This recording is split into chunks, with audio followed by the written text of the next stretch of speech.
One of them is you, it's A through U. Okay, it just doesn't have the 5 on it. So 5U, 5O, 5N, 5G. Those are the ones I granted. So that eliminates 1, 2, 3, 4, 5 of the total number of pictures. So if you want, I'll hand them to you. These are the ones I granted, and I'll give you back the ones that I'm going to allow in. For the record, I suspect there's still a continuing objection, as there are still multiple feet, but I'll overrule the objection as to the remaining pictures. Okay. My concern was about the Supreme Court looking at it. That's cumulative, and I'm trying to. All right. Well, prevent that. I partially granted the objection. I eliminated some feet. With the court's permission, I'm gonna take the 5 that you took out and log those with the clerk and ask they be preserved as part of the record. Court's Exhibit 1. Yeah, thank you, Judge. You're welcome. All right, Sergeant Masucci, you talked about the metadata a moment ago. The metadata also indicates that these are taken after Michael Wachholtz, the date that he disappears. They're taken September 21st, 22nd, actually in those early morning, 5 o'clock in the morning hours, right after his disappearance. That is correct. He's last to be known alive after midnight on the 21st, and these are approximately 5 o'clock in the morning.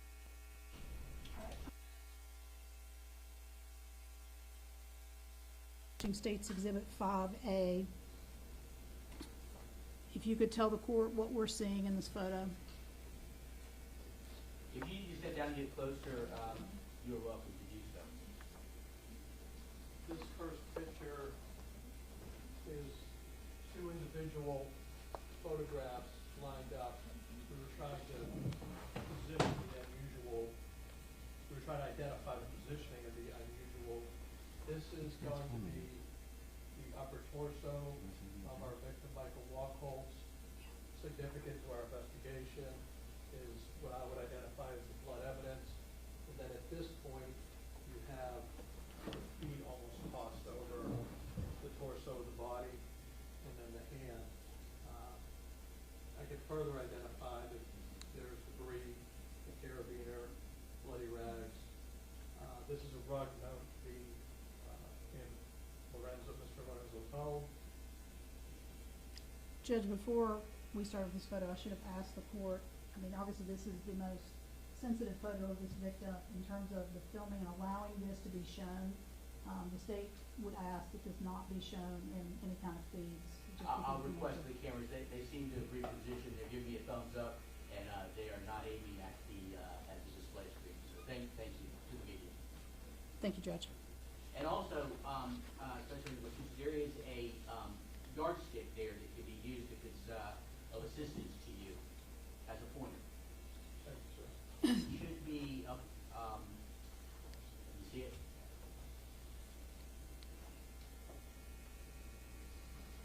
All right, you may proceed. Sergeant, I'm going to show you now State's Exhibit 5B. Is it accurate? This is sort of a closer up photo. This is the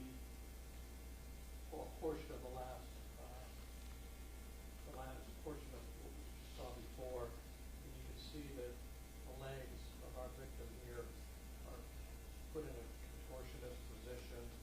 Again, we have further evidence of the blood. We also, I didn't point out, he was also naked in this picture. As you look through these series of photographs that are taken over this 13 or so minute period, again, publishing states 5C, you're able to see that the body is posed, or different positions are depicted throughout these photos. Is that fair to say? Yes, that is correct. And I'm going to jump ahead, even though we have items that are in evidence. Your investigation ultimately revealed that the body had been moved by examining these photos. Yes, it confirms any statement that suggests the body was moved after deceased. Publishing states 5L. And was that to the bathroom area of the residence, specifically a bathtub? Correct. The area around the bathtub was unfinished. There was a towel that we put on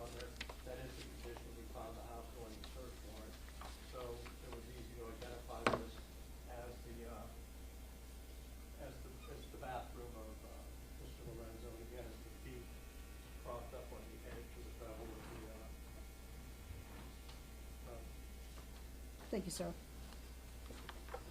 I'll have you sit back down for now. I'm gonna show you another photo, but we'll come to that in a minute. So again, when we're talking about a category of evidence and you're looking at the photos that have been uploaded from the Olympus camera, are you doing the same thing? You're looking for potential victims, you're looking for other things you're gonna do in your investigation? Yes, we were trying to maybe correlate the photographs found based on the metadata with the IMs and to see if we can identify conversations of whatever sexual content to the photographs from the computer that were uploaded. And you've already told the court, and we've seen some of the photos that are Michael Wachholtz. In the photos from the Olympus camera, did anything appear to be Jason Galehouse? No. But also to be fair, these photos are, a lot of them are very close up of different body parts, right? We have an entire series where there are no faces presented as just the body. Were you also looking though specifically for dates, like for instance for Mr. Galehouse, would you have been looking for anything taken December 19th, December 20th, December 21st, around those dates? Yes, that was part of our investigative strategy. Okay, and you didn't locate anything from a photographic standpoint? That is correct, we did not. All right. Let's take just a minute to talk about other forensic work that you did in the case. Was there a belt that you recovered where DNA was present on that belt? Yes, And whose DNA was on the belt? Mr. Wachholtz. Did you determine that by submitting the items to FDLE? Yes, we went through the process of submitting all of our physical evidence that needed biological review to the FDLE biology section. And they, through their methodology, identified the profile, and then the profile was compared against the standard we had for Mr. Wachholtz. All right. Before I move on, I'm gonna show again to the defendant, what has been marked for identification only at this point is State's Exhibit 1, A through C.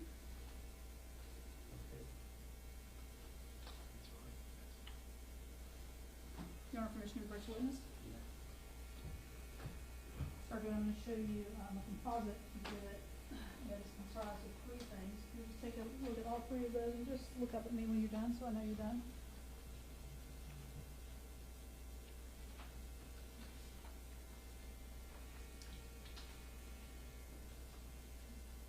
Do you recognize what is contained in State's composite 1A through C? I do. And does it fairly and accurately, all three of those things depict the residence that you referred to earlier where you initiated a search warrant on Steven Lorenzo's home? That is correct. It's I would call it an exterior perspective of 212 West Platte.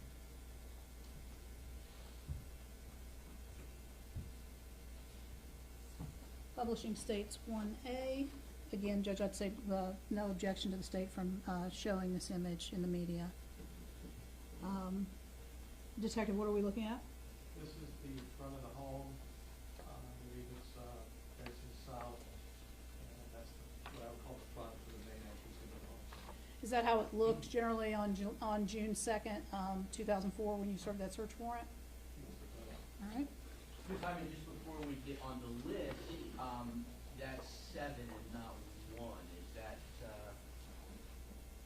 on my list, 7 is composite exhibit photographs of not 213 Powhatan Avenue. 1 is certified copy of conviction, state of Florida versus Schweikert on the penalty exhibit list? Yeah, we weren't going to offer number 1, but if we have it as 7, that's fine. Either way is fine. Let's keep it consistent because this is filed, so just for appellate purposes and lack of confusion, let's just keep it as 7 instead of 1. Thank you, Your Honor. You're welcome. All right, so Detective, I'll correct myself now and say what I just showed you was actually 7A. I'm about to show you 7B. And Judge, I'm making the corrections on the exhibit itself as well. Thank you. What do we see in 7B? This would be the side of the home. Right here is the porch and the front entrance.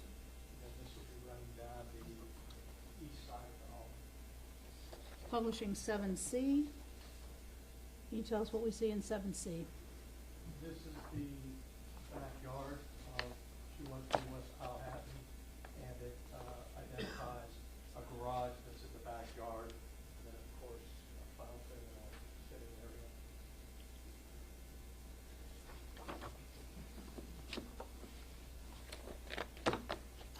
As your investigation is continuing, in November of 2004, did you become aware that Steven Lorenzo had been arrested on federal charges of drug-facilitated crimes?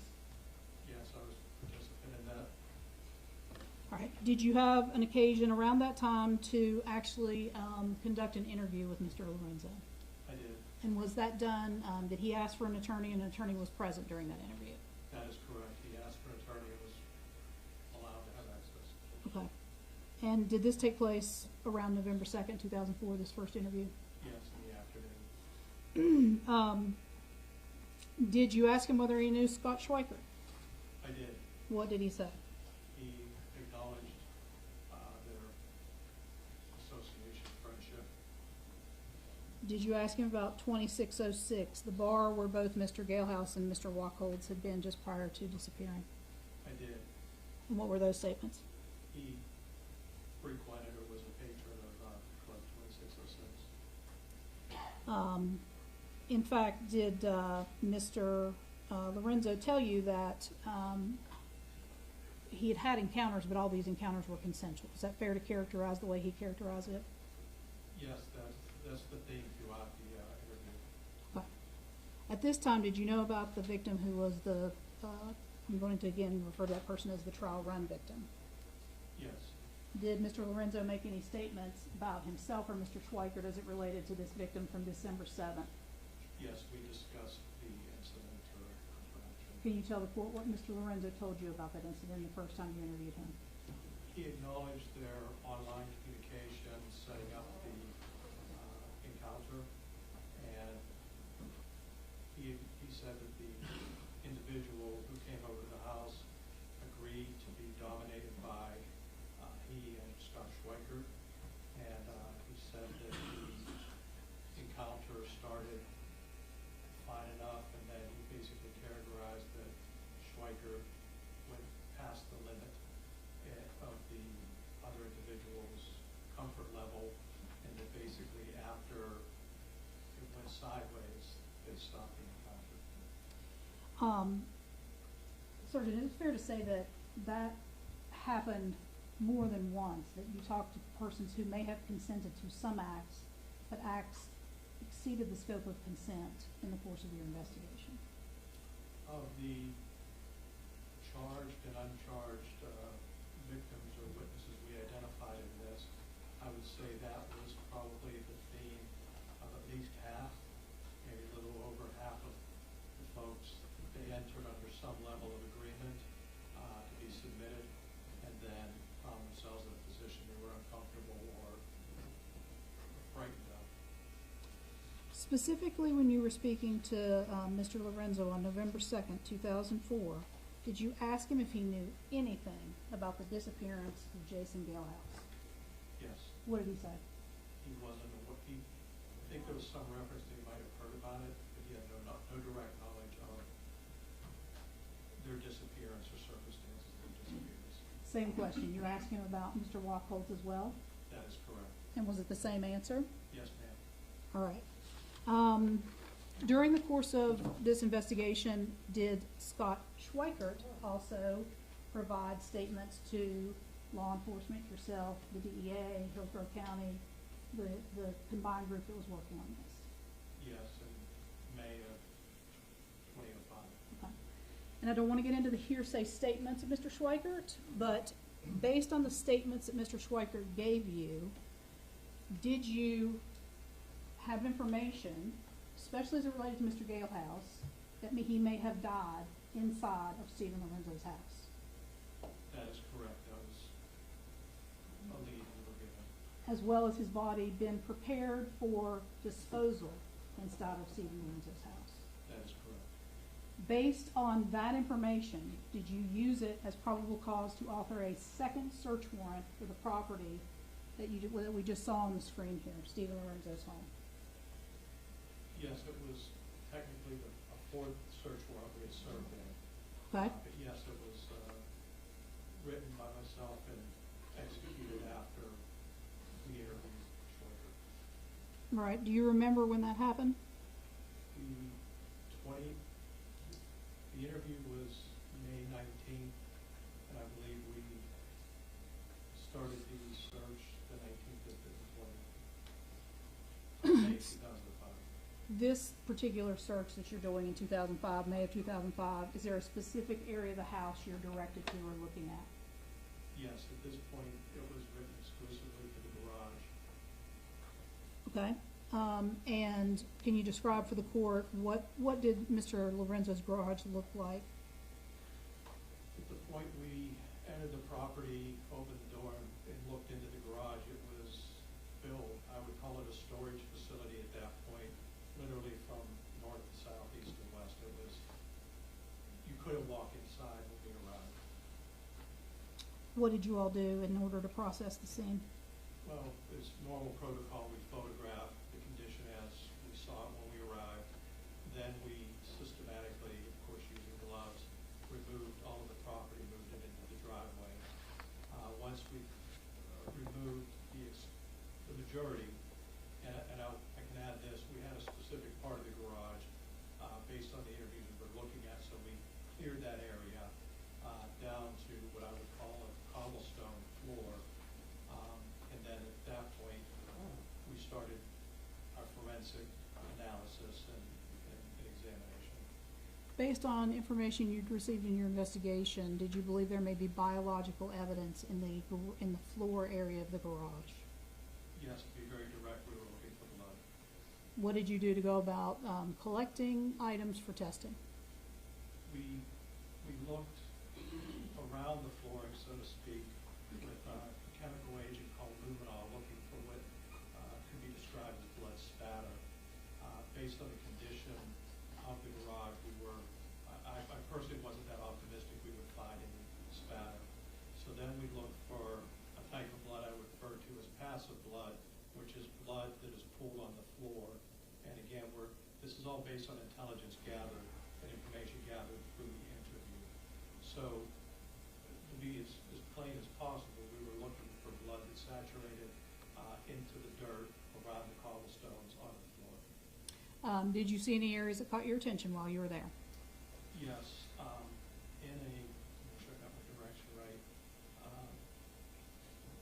A little bit west of center and toward the north, there was actually a small decline in the floor. It was unlevel.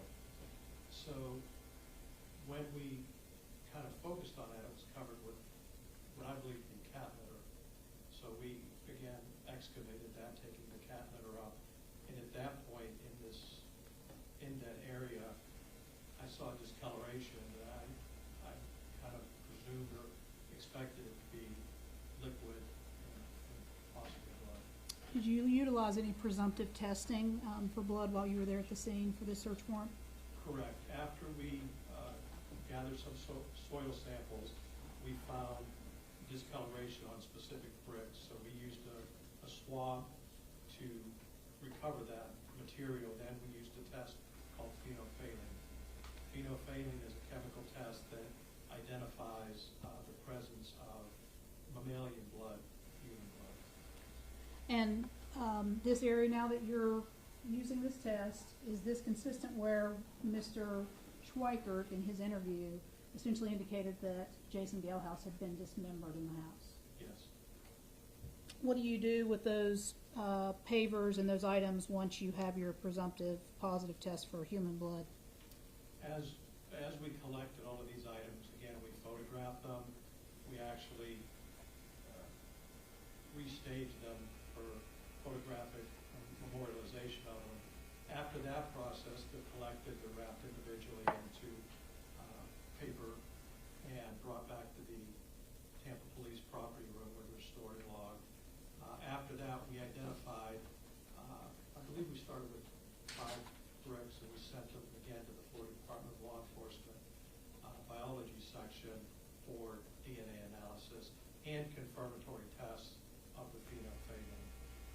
think you've already told the court that you had collected known samples, known DNA samples of both Mr. Galehouse and Mr. Wachholtz. That is correct.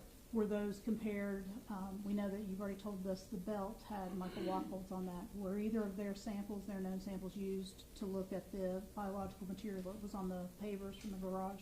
Yes, once we were informed that there was a profile developed, DNA profile developed by the biology section, we requested that they compare it against the known standard. In this case, for Jason Galehouse and in others, but in this case, we identified one single profile that did match. Who was that? Jason Galehouse. Again, was that consistent with the statements that Mr. Schweikert had made that Galehouse had been killed and dismembered in that portion of the house? That is correct, and corroborated it. Did you also, as a part of talking to Scott Schweikert, again, without getting into the statements he made to you, did he agree to accompany you and other detectives to locations within the Hillsborough County area to search for any remains that might be able to be found? Yes, that was on the May 10th, following the May 10th interview. Now, Mr. Wachholtz had already been located in his car, right? That is correct. So it's Mr. Galehouse primarily that you're looking for his potential remains? At this stage of the investigation, yes. All right, it's been quite a while, right? What was the general area that you understood that the remains had been deposited in? Several blocks north and south of Hillsborough Avenue, heading from, basically, this home is in what I would call, through a grid map, central part of the city, and we basically searched, based on our intelligence, back to the west, north and south of Hillsborough Avenue, all the way into the county area, and coincidentally in the direction where the sheriff's office located Mr. Wachholtz. And because those body parts were placed in trash bags or things like that, ultimately they could have ended up in a landfill. Is that fair to say? Actually, in the city of Tampa, it started off going through an incineration process, and then the muck that's caused through the incineration would have been taken to the landfill.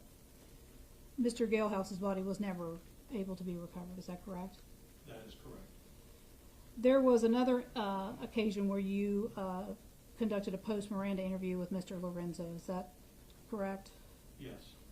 And in this interview that I'm talking about, by this time, up in time, you already have the knowledge that you've told the court about of finding the evidence of the body in the house, the evidence of the other victims, the investigation has progressed. Are you telling Mr. Lorenzo or confronting him with those things in the subsequent interview? Yes, the post-Miranda interview we conducted on April 22nd of 2005 was sort of I would identify it as a planned or directed interview based primarily on the photographs that we found. And it was a confrontation of those photographs and the evidence from the house. Okay. Does he change what he tells you about either Mr. Galehouse or Mr. Wachholtz? I would say not directly. Okay. He maintains confusion over how these photographs could have been recovered from his computer, taken by his camera in his house. Okay. I'm going to show you now Publishing States Exhibit 5T. Was this one of the photos you showed him? Yes, specifically Detective Keene, or now Lieutenant Keene, confronted. This was one in the series that we showed him. And what, if anything, did he say about this photo then at that interview? He was basically asked if this was his hand holding the feet, and he acknowledged that it was his hand, and it was his hand. Okay. Anything in that else in that interview in terms of the relevancy to tell the court about what Mr. Lorenzo said to you that day? Well, during the presentation of the photographs, Mr. Lorenzo acknowledged what we believe we do, that these photographs were taken in his house.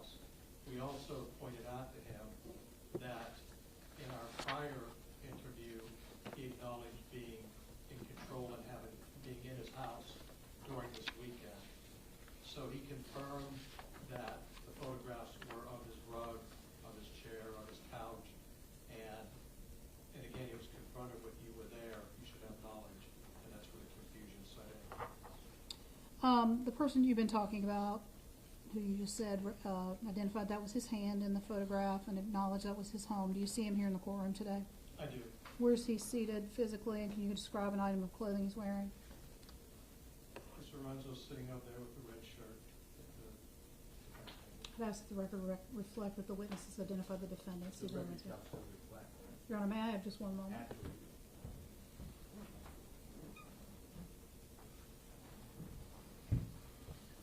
Your Honor, I'll pass the witness. Thank you. All right. Mr. Lorenzo, do you have questions of this witness? Yeah, sure, dude, that'd be great. Hello, Mr. Succi. It's been a long time. Been around for a long time. Can I call you detective? I'm so used to calling you detective, is that right? Call me detective, whatever you're comfortable with. Yeah, that's how I know you. That's how we've always known you. Just real quick, well, I'm gonna go into a few things, but every time that I denied something, was I under sworn oath? Well, you were, I was it was not. post Miranda, so, Right, that's not sworn oath. no, I never swore you in. Right, as a that's witness. right. Okay, very good, because I don't lie under oath. Anyway, okay, that's that. In this victim, supposedly, that happened on December 7th, they're claiming that, the state's claiming that it's a victim. I'm claiming that it's not a victim. This person's not a victim. This person came willingly. Maybe eventually he was a victim of Mr. Schweiker, but it wasn't the intention of the defendant, myself. As far as the defendant I was concerned, I was just looking to have a bonding session. But what I'm leading up to is, do you remember how the two individuals, how I met this other person? Yes, I believe he communicated with you first, online, you responded, and you two made an agreement to meet up. Right. And then the following day, there was a subsequent chat that we talked to. Do you remember that one? I don't know if you remember that one. Well, if you're acknowledging after the session you had with him, yes, there was a second follow-up, second one. Right, so that would have like been the 8th. The reason why I ask you this is, do you remember, I'm not going to say this young man's name, I don't want to do that. Do you remember the screen name of the individual? I do not. I was trying to refresh my memory, and I was unable to find it in what was available, so I apologize. I cannot tell you the screen Do name. you remember if it was BFG Tampa? I would agree that would be his. That would be it. Can I show you something just to verify? Do you want this on there? This is the exhibit that was number 1. Ms. Hyman first. Yes.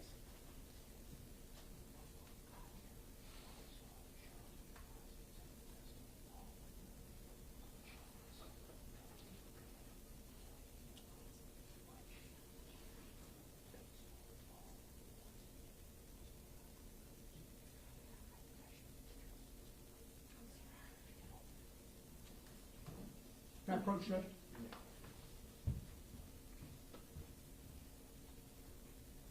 On that top page there, all the way down in the far down left, you'll see BFG Tampa.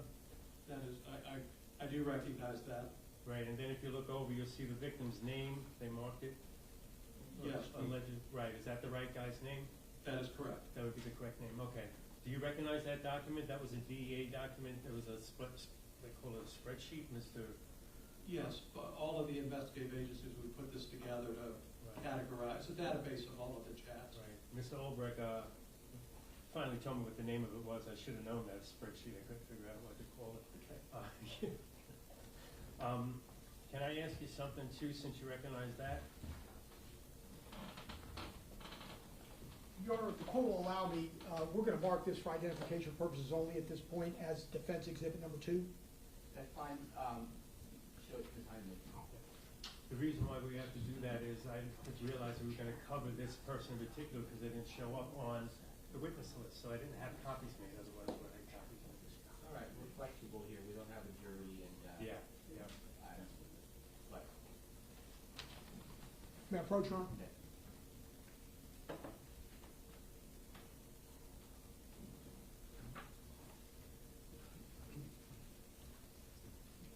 that's the two-day chat, there's 2 pages to each of the chat, that, instant messages, communication between this alleged victim, who I'm saying not as a victim. Maybe he got scared because he didn't understand what he was getting himself into, but he was not a victim. Does that look familiar to you, those? If you look at the very first one of December, he uses the alias Mark. So that may help you right there. And if you look at the dates, they match. Right. Yes, I'm familiar with these, and I recollect them from the original part of the investigation.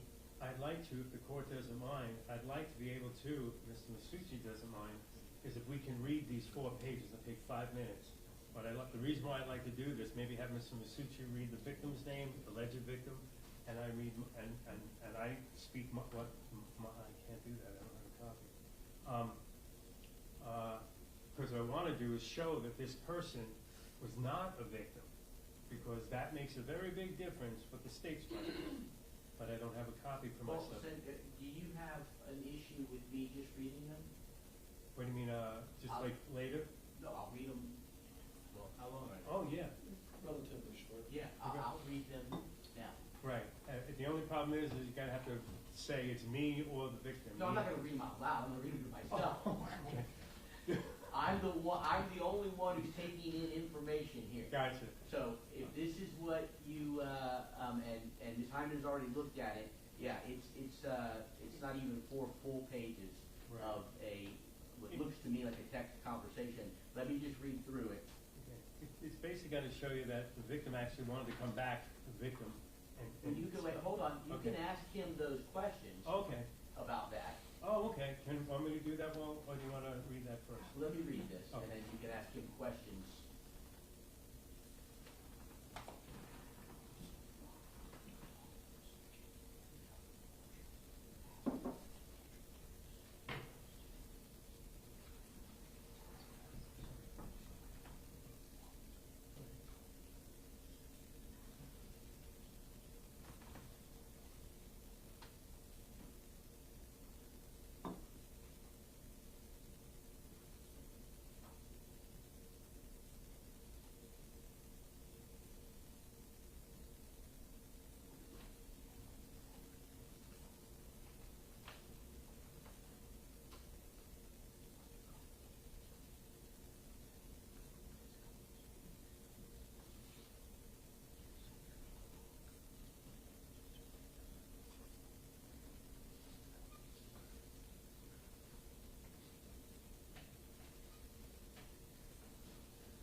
for the defense too?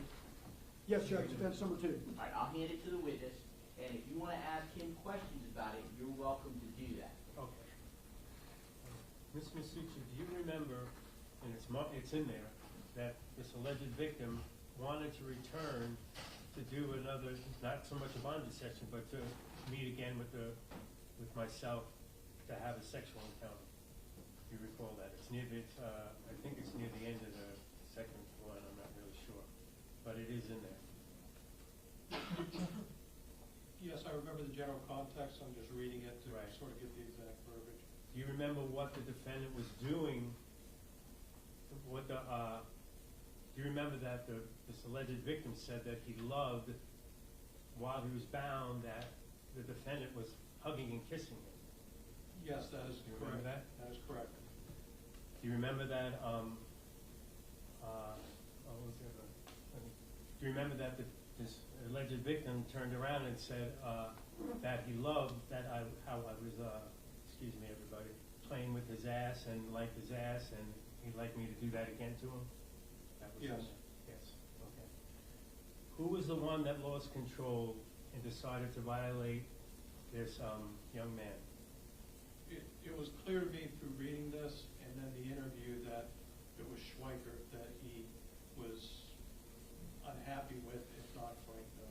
Right, that's exactly it. That's what I wanted to clarify. All right, well, you can ask questions, but you don't need to comment on. Oh, okay, I'm so used to talking. Just ask questions. I like to talk, but, okay. Thank you, that's really all I needed to know. I appreciate it. Thank you, Detective. Any regret? Briefly, Judge, And we'll return that to you in just a moment, what's marked as defense. Can that be added, both 1 and 2 as evidence? I'd like to put them both You in. want to move them in? Is there any objection to that No, coming? Judge. All right, they'll be admitted as defense. Thank counsel you. this time. and again, because the court will take everything and judge the credibility of different things, but this particular person who I'm referring to is the trial run victim. Yes, Right. that is correct. You've actually talked to that person, right? Yes. And it's true that the person in the end told you that both Mr. Lorenzo and Mr. Schweikert both violated him, correct? Yes, he opens up with, he felt violated by that, yes. One was holding him down while one shoved a metal rod up his penis, correct? That is correct. That's all the questions I have. Can I recross? Tell me what it is you want to recross them on. She just said that I violated this young man when I did not put anything down anybody's penis. It was Mr. Schweikert that did that. She made it sound like I did that. Okay, well, this witness wasn't there, so, Oh, okay.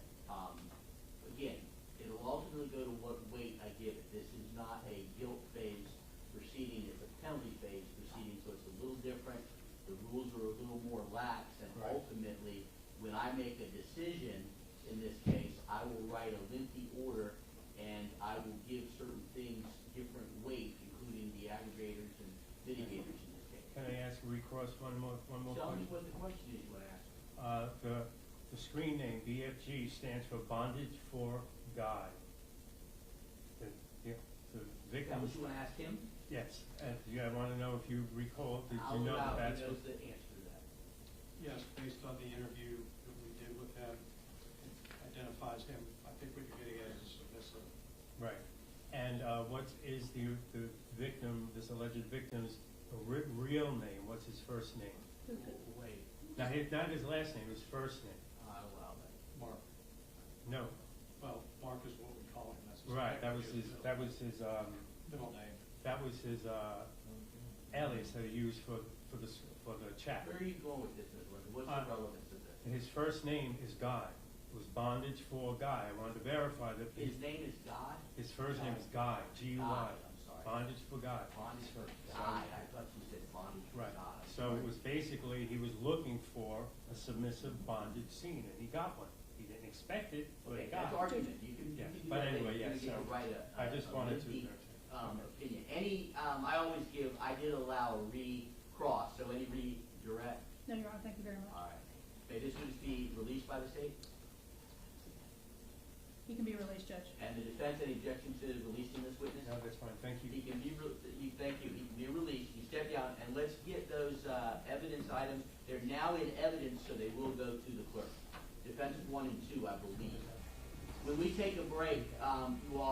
hover over the clerk and make sure that they're properly identified in case they were in any way mixed together or anything. Two things, Judge. Number one, Mr. Lorenzo would ask, is it possible that Madam Clerk or your JA can make him a copy? That he doesn't have a copy of those two documents? And- Yeah, and- can it wait for the break? Yes, Judge, and also recall the document that's been admitted, I didn't think about it, but it was admitted unredacted. It needs to be redacted.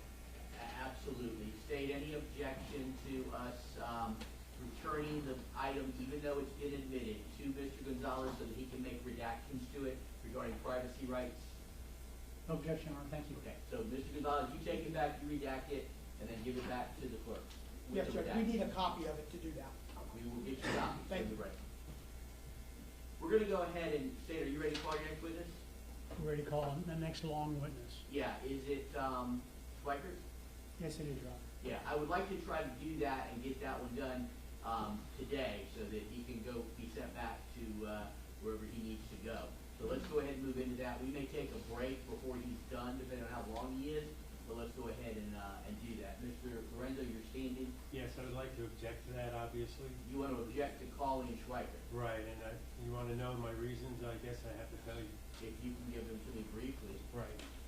First off, I've been able to prove that Mr. Schweikert has no problem lying under sworn oath. That's what cross-examination is for. Right, but he, using the old state's documents and that mitigation, using mitigation, which has to be looked at, it was obvious that even his own attorneys were doing that. That's argument, that's fine. But secondly, and this is what I want the Florida Supreme Court to check on, because I feel this is a deficiency, is Mr. Schweikert and my stories are two different stories. Mine is the correct story as far as I'm concerned. This is what exactly happened. Mr. Schweikert, as far as I'm concerned, is fabricated.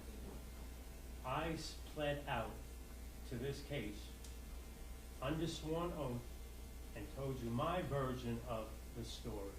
Remember that you disagreed with their factual statement. Right.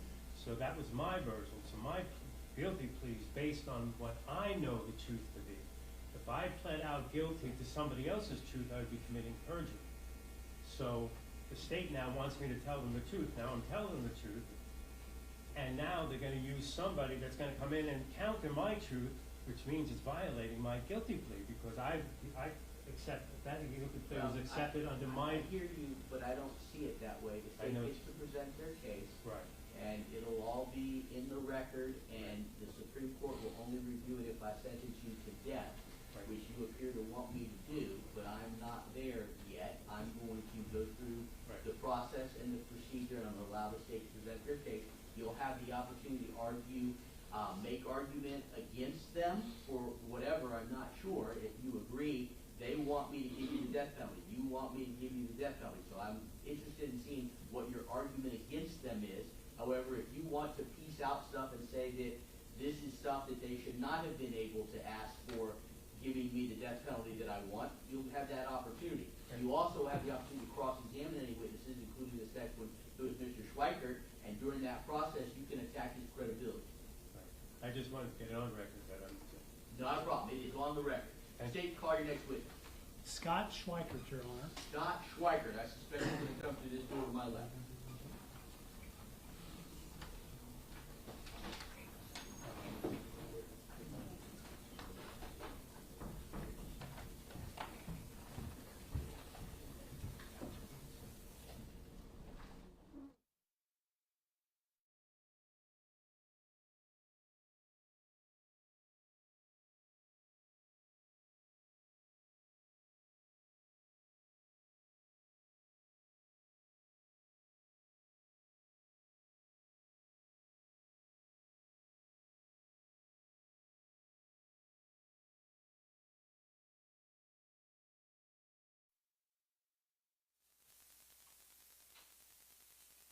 Schweikert, good afternoon and welcome.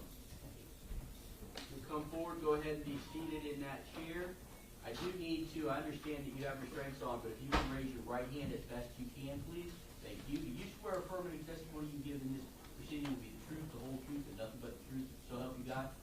All right, thank you, sir. That microphone is adjustable. You can reach up and grab it, move it closer, or move the chair closer whatever is best. I'm going to turn it over to the state now. Thank you, Your Honor.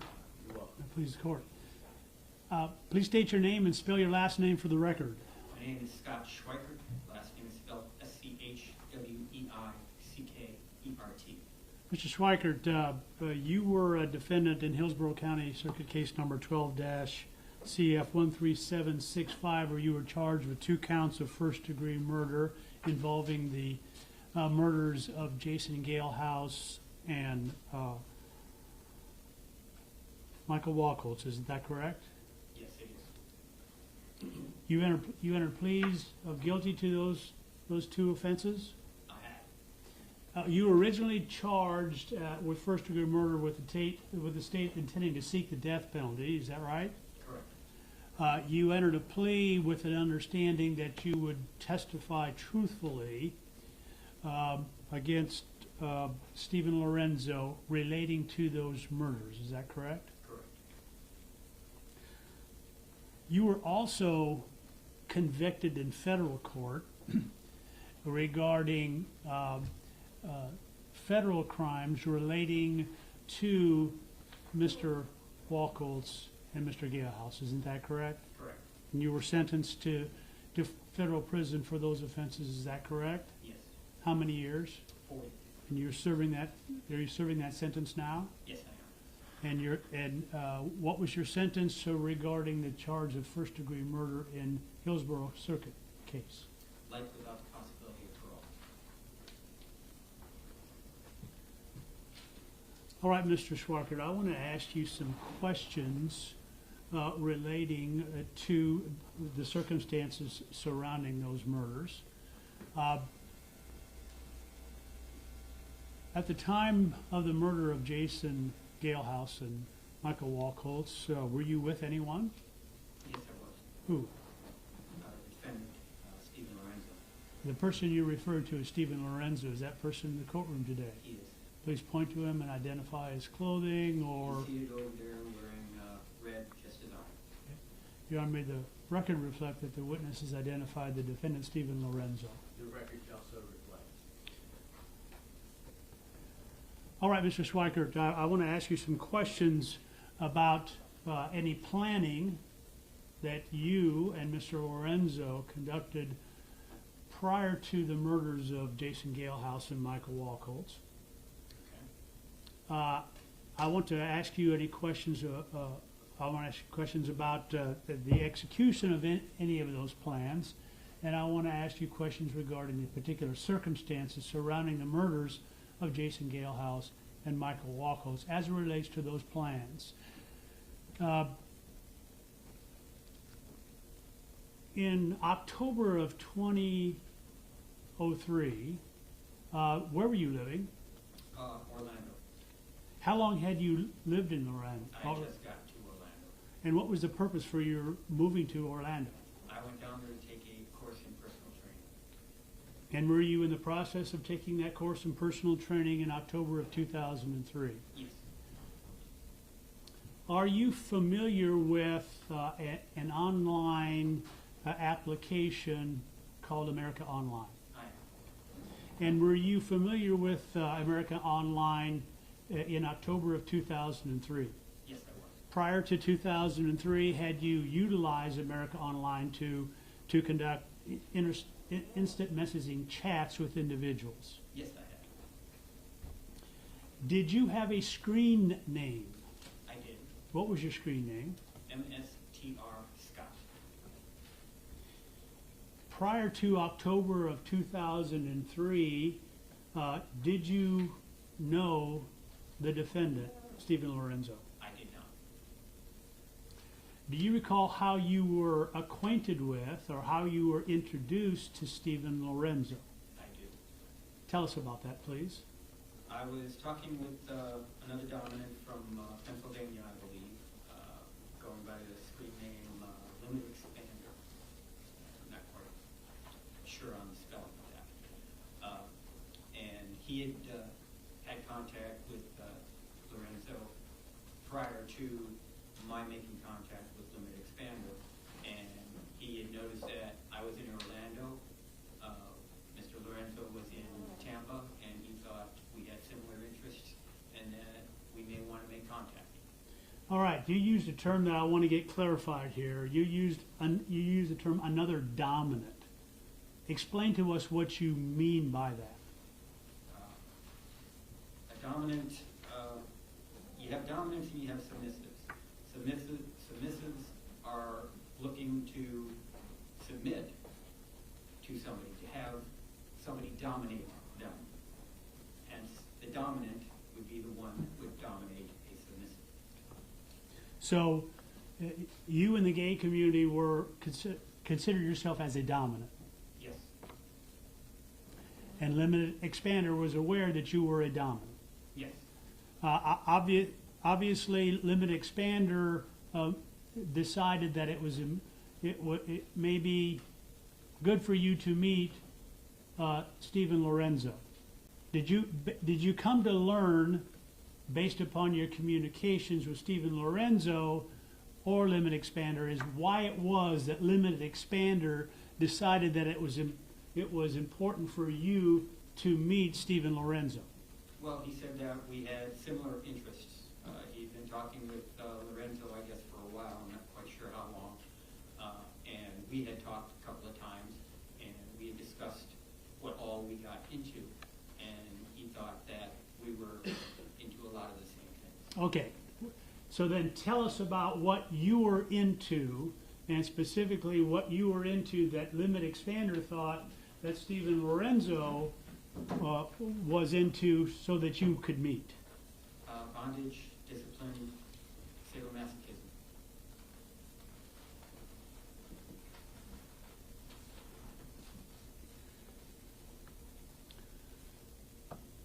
All right.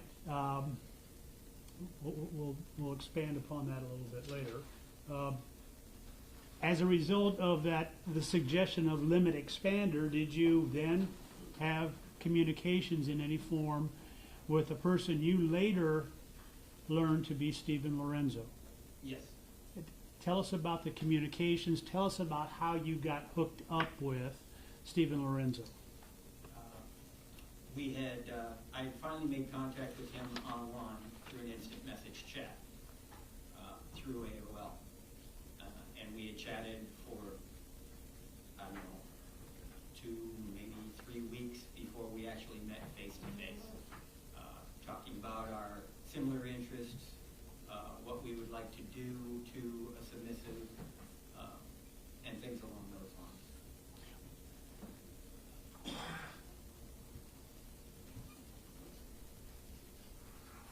Get close to the lip, Sean.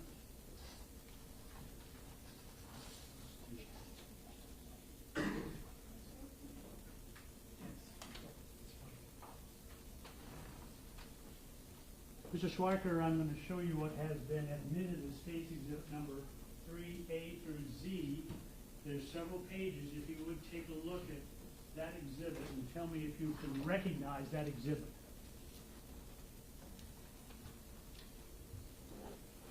Yes, this is a series of chats that he and I had spanning from October of 2003 through May of 2004. Okay. As you look at that exhibit, are there any markings on that exhibit which indicate either the day, the date, the time, anything like that, where we can get an idea of when these chats were conducted? Yes, there is a day and date stamp at the bottom of most of the pages, not all, but most of the pages. And as you recall your communications with Steven Lorenzo back in 2003, do those dates seem to coincide with your recollection of those chats with Steven Lorenzo? Yes, it does. All right, I'll let you keep those right there because I may ask you a few more questions about them. You can put them aside for a moment. Were you aware of the existence of those hard copies of those chats back in 2003? I was not. When did you first become aware of the existence of those chats? Not until May of 2005. And what were the circumstances under which you became aware of those chats? I was brought down here to be interviewed by two detectives from Tampa PD and a DEA agent, and they showed them to me at that time.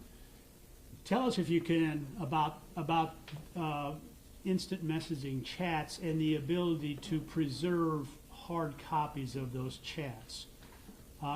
First of all, have you ever copied those chats? I had not, and until I was shown these, I was not even aware that it could be done. To this day, I wouldn't know how to do it, even if I still had AOL. However, as AOL IM chats are conducted real time, is there a running question Q&A on the computer screen? Yes, the entire dialogue is, the box isn't more than 4 inches by 4 inches. And you have, in that 4 inches, the upper portion is the dialogue as the bottom portion, if you type in your dialogue and then you hit enter, it appears in the top one. And same with his. So it's a running dialogue. His comment, my comment, his comment, my comment, continually. And as you type in more information that fills up more than the space will allow, it scrolls up. Is it fair to characterize AOL IM chats in any similar fashion with what's known now as text messaging? It'd probably be very similar. I've never had text messaging, but from how it's been described to me by others that I've met over the years that have had it, yeah, it's pretty much the exact same thing. All right, and one of the things that I wanted to ask you about is I'm a very slow texter. So if someone asks me a question and I try to provide a response, a fast texter that I'm communicating with has sometimes already gone on to the next question. So there doesn't seem to be a nice flow question, answer, or response in my text. Is that a similar experience, or does that happen also in AOL IM Yes, it chats? happens all the time. Because I mean, a lot of times when you're on AOL, you can have multiple windows open. You can be talking to 2 or 3 other people all at one time. So you're trying to carry on 2 or 3 different conversations. So if somebody's a fast typer and they've sent a message and you've had the opportunity to read it but not type in your response yet, and you're communicating with 2 or 3 other people, by the time you get back and actually finish typing in your response and hit send, he may have typed another paragraph, of dialogue back at you, 2, 3 comments before you actually answer the question he asked earlier, and then you now have to read through what he's typed after that to make an answer to that. Okay, and as you've looked through that exhibit 3, you familiar? Have you had an opportunity to read through those chats and refresh your recollection about those communications recently? Yes, I spent the weekend going over them. And are there instances in those chats like I've described my being a slow texter? Yes, multiple times. All right.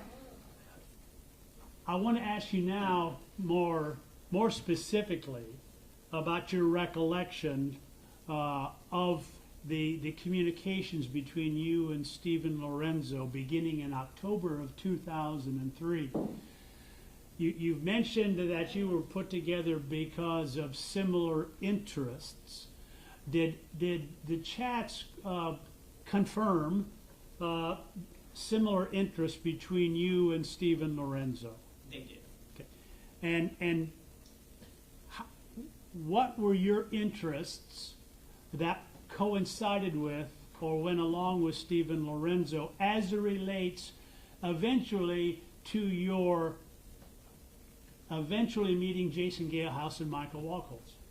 We had been talking online through the instant messages about kidnapping, keeping, training, torturing, possibly selling off, and if we couldn't sell off, disposing of an individual.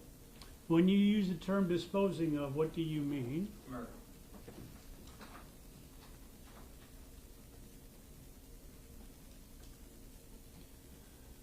obviously the chats will speak for themselves, they're in evidence. But is it fair to say that those chats in Exhibit 3 describe different potential scenarios with the ultimate objective as you described? Yes, yes. We had bounced different scenarios back and forth, different ways to take a submissive either with his will or without his will. What we would do with him, where we would keep him, and what we would do with him once he was trained. When you say trained, what do you mean by that in the context of your conversations with Mr. Lorenzo? Training him as either a sex slave or a bondage submissive.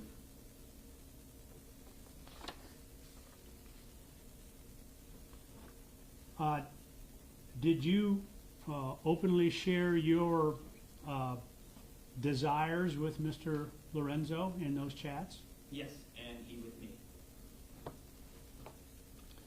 And did you find that your interests were similar to Mr. Lorenzo's interests? Very similar.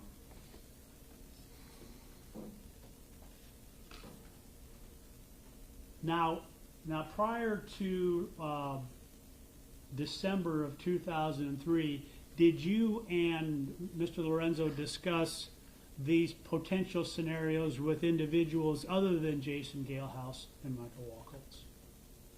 You mean, did we discuss? I need a little clarification on the question. All right. I need to know, were there other individuals of interest between you and Mr. Steven Lorenzo regarding your plans to either kidnap, torture, or eventually kill your victims? Yes, there were numerous occasions of that throughout the chats. And did you discuss the different ways that you could possibly lure those individuals into a situation where then you could eventually either kidnap, torture, or kill those individuals? Yes. Were there instances in the chats where you discussed the use of either drugs, chloroform, any sort of substances which could assist you in your endeavor? Yes.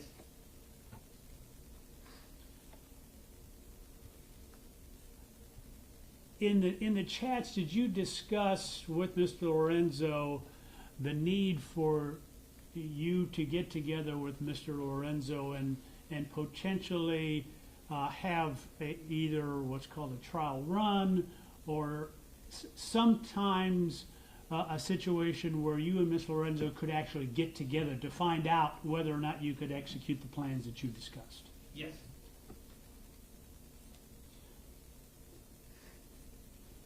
You mentioned that you spoke online with Mr. Lorenzo. Do you recall the first time that you ever met Mr. Lorenzo face to face after being introduced to him online in October of 2002? Yes. Tell us about that. It was a Monday night. I can't remember the exact date, but it was a Monday night. We decided to meet in Tampa, originally at a bar called 2606. We were going to meet like around 8 o'clock, but 2606 doesn't open that early. So when I got over there and discovered that it was not open, I called him, and he said, well, Metropolis is just down the road from there, not a 5-minute, 10-minute drive, so we can meet there. He gave me directions to go there, and we met there instead. He had brought along with him some pictures that were sent to him from supposedly, as he described them, other submissives that wanted to be taken and submitted. And we discussed those and other potential scenarios that we couldn't discuss online or didn't want to discuss online. So there were parts of the communications between you and Mr. Lorenzo that you kept offline by design, is that correct? Correct.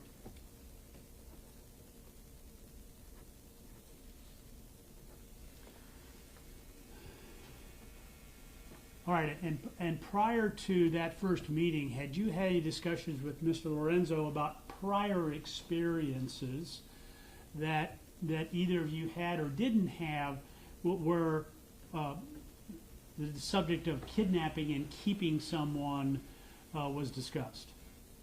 Yes. And do you recall the conversations regarding whether either one of you had better access to the facilities or the ability to kidnap and keep individuals? Yes. Tell us about that. Well, we had discussed about a location to keep them long-term, and he had said that he has a place. He has this little apartment that he sectioned off from his house. I guess it was originally a second bedroom, and he was fixing it up. But he said it would make an ideal dungeon, and he's used it as such in the past. Had you expressed any frustration or your ability or inability to have a similar facility in the past? Yes, I've told him that I had a couple of potentials that I've had in the past, but couldn't do anything because I didn't have a location to take anyone to. Okay. And did Mr. Lorenzo respond to that in any way in terms of your teaming up? Yes, he says, well, if that's what you have me for, I have the place.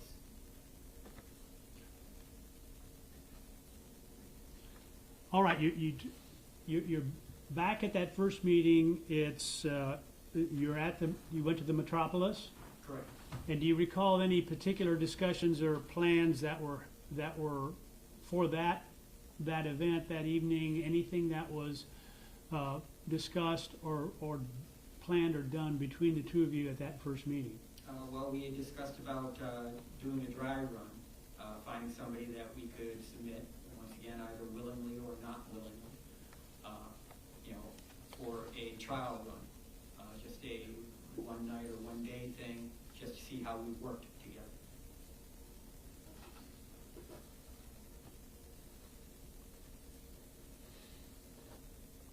How long were you together that first evening? A couple of hours. I drove back to Orlando that same night. So you drove from Orlando to Tampa on the same day that you returned later that evening? Yes. I probably headed back 10, 11 o'clock at night. All right, you discussed a potential, let's call it a dry run or a chance for you and Mr. Lorenzo to get together to see how well you work together.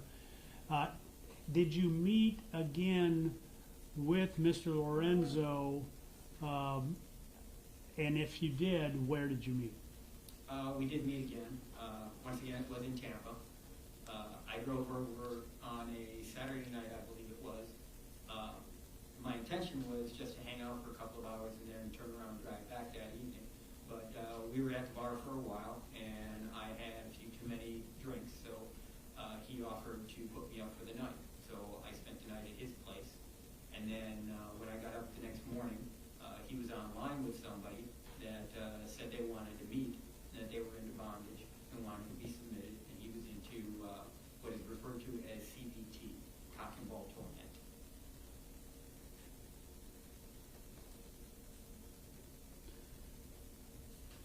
Were you participating in the communication with this individual on that morning? No, I didn't see any of the communications. I was basically going off of what Steven Lorenzo had told me he discussed with this individual online.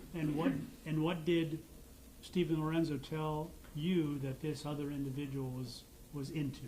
Well, just as I had stated, that he was looking to be submitted bondage willingly, and that he was into cock and ball torture or torment. All right, do you know whether or not there was any plans to meet with this individual? Yes, Stephen had arranged for us to meet in a parking lot, I believe. I can't remember if it was a grocery store or a strip mall, not far from his house. And again, prior to that time, did you have any either direct communication or electronic communication with this individual at that No, point? none. All right, tell us what happened as a result of that meeting. Well, we met in the parking lot. We talked for maybe 5 minutes back and forth through the car windows, and he had agreed to follow us back to Steven's house and have a session there. And did he in fact follow you and Steven Lorenzo back to Steven Lorenzo's house? Yes, he did. All right, tell us what happened. Well, we went back to his house. We took him inside. We strapped him. We cuffed him behind his back, and I can't remember if his feet were also bound in some fashion or not. But he was just sitting up at the headboard of the bed, sitting there with Steven, basically cuddling, while I was administering to his testicles and what have you.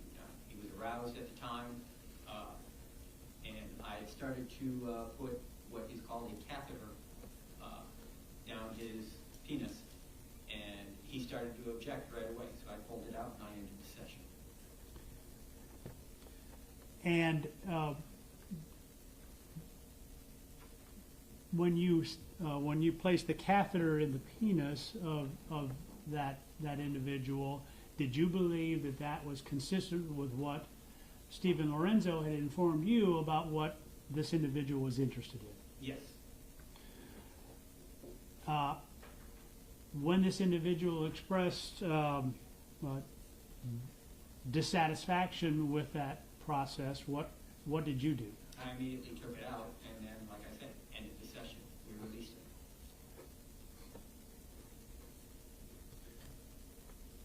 Did you have any discussion with Steven Lorenzo about this objection, this process, anything, any words that were exchanged as to any misunderstanding you had with Steven Lorenzo about what this person was into? Not really, not that I recall.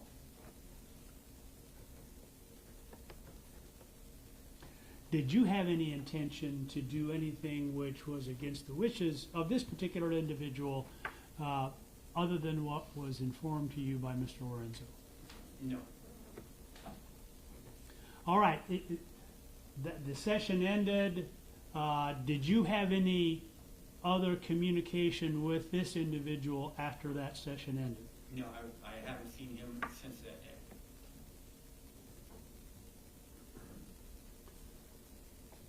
Did you have any communication with Steven Lorenzo about how the session went? You know, the purpose was, if I understand what you're telling us, how well we worked together, anything along those lines that was discussed between you and Mr. Lorenzo after that encounter with that individual? Yes, that's part of the chats that took place after that event.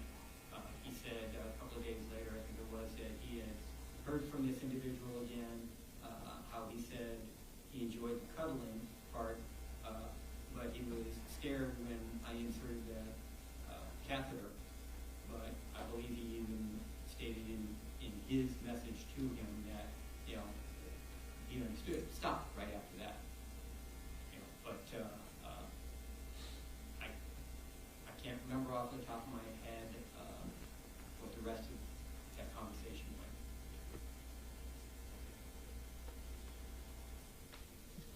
Did you and Mr. Lorenzo discuss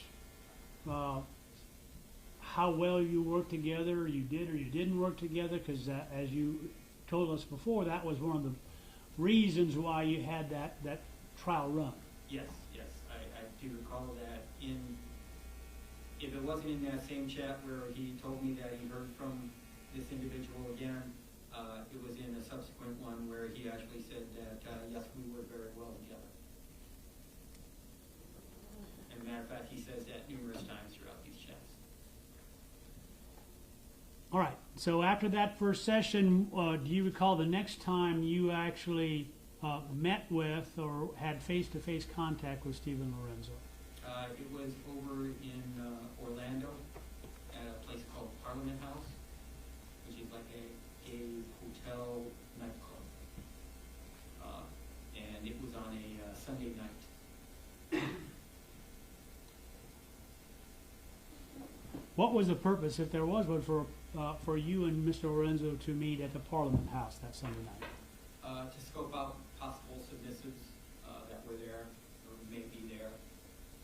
Matter of fact, we started talking to one individual back to my place.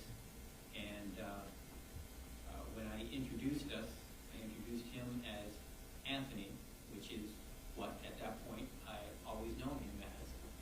That's the name he gave me online, and that's the name even when we met face to face the other 2 times, he had always given me. And then I introduced myself as Steve. And then all of a sudden he backpedaled. He didn't want anything to do with this individual. He said he had to leave and abruptly left.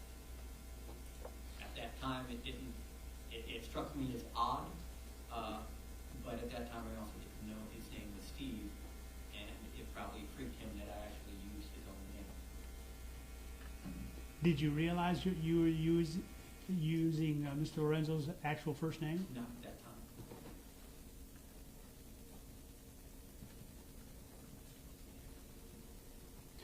All right, so that's the second time that you were actually face to face with Steven Lorenzo.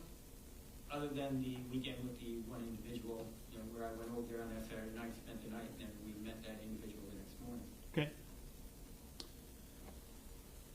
All right, so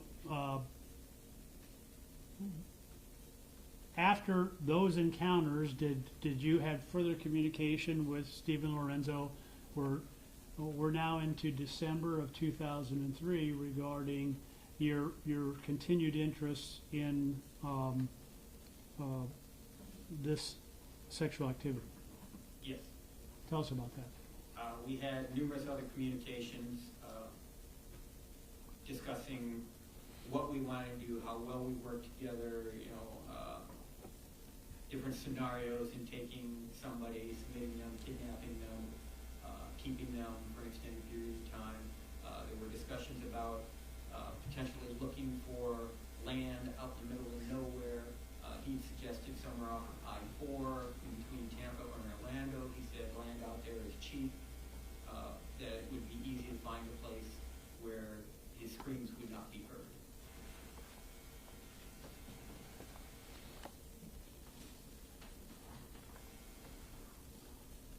All right, let's talk about December, leading up to the weekend of Friday, December 19th, Saturday the 20th, 21st Sunday.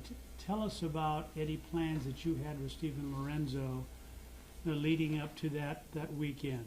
Well, there was talk of, I've been in communication with a couple of individuals that were down from Ohio visiting a family member in, I can't remember exactly, but somewhere south of Tampa. And they were wanting to be owned, actually. They wanted to be a sex slave. They were looking for that sort of thing. And they were also looking for work in the area. So we had decided, Steve and I had decided that seeing that he has businesses, we would use that as a lure to bring them up to Tampa, offering them work, either working for Steve or finding work in the Tampa area, and then submitting them. And then when they got up there, we were going to basically kidnap them and make them, permanent slaves, where they would be kept at his house in that little room off the driveway, and used as we saw fit. All right, that was the plan for that weekend. Yes, they were going to come up on Friday of that weekend. It was supposed to be at Metropolis around 6 o'clock. And they were supposed to call me and confirm that they would actually be on their way up. And then I hadn't heard from them. I finally called them, wasn't able to get them on their phone, they weren't answering. I tried emailing them and looking for them online, and they were nowhere to be found. So I assumed they weren't coming. All right, so do you recall when it was that you actually went to Tampa that weekend? It was probably, I know I got off to a later start than what I intended. Because I think in our communications here, I said I'd be over there like around 4:30. I don't think I got there until almost 6 myself. Had you been in communication with the individuals from Ohio prior to your arrival in Tampa? Not that day, as I just described. I tried contacting them. They were supposed to call me. They didn't.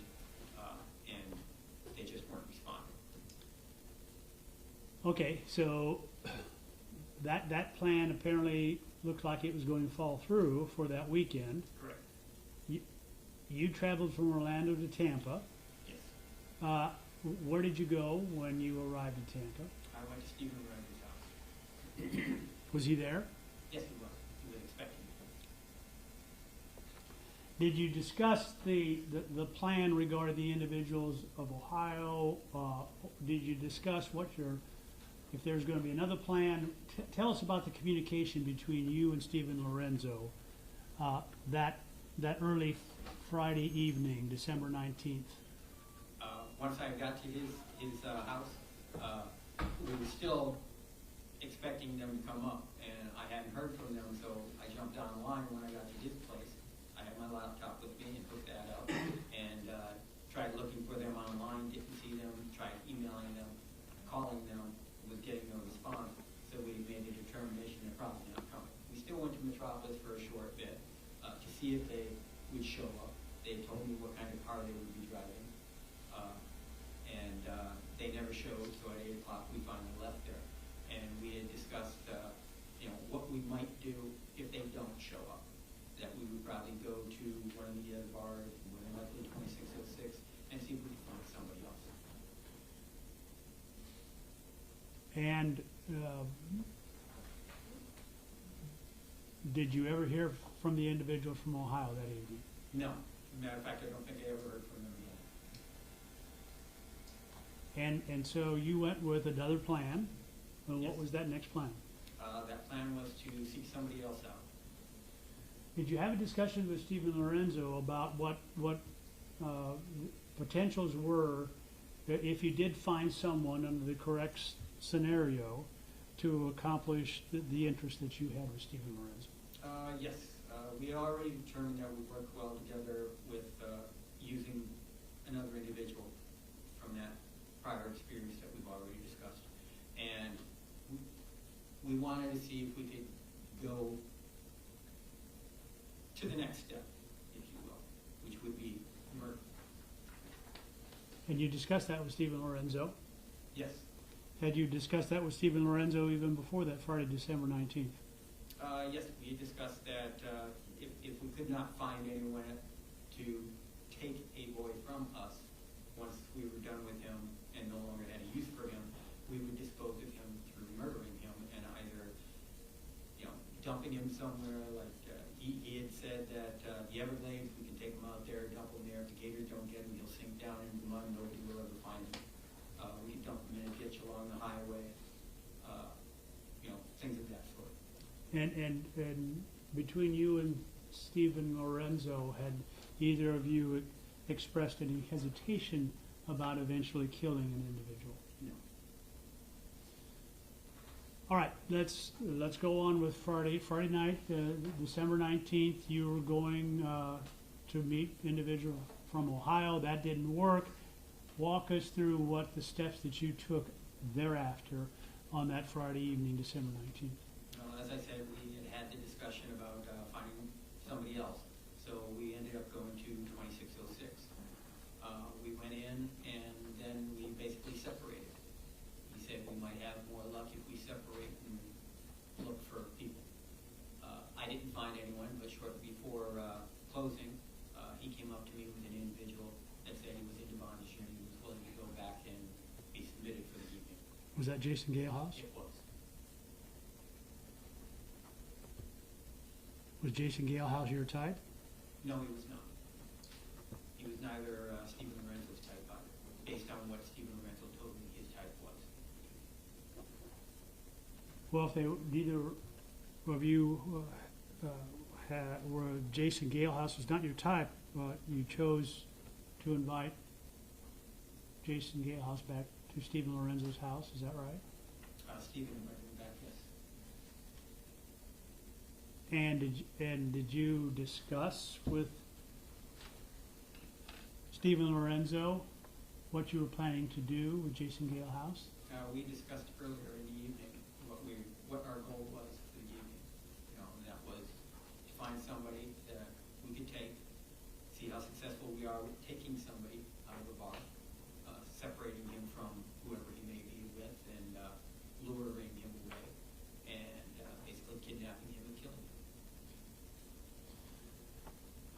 you left the 2606 that Friday evening, maybe early Saturday morning, the following. Yes, it was near closing time.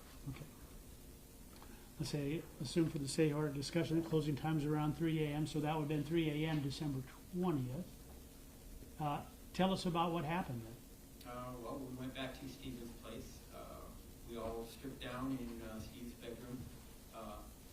Jason climbed onto the bed and was shackled to the bed. There were shackles that were already on the bed at the headboard and the footboard in the middle of both.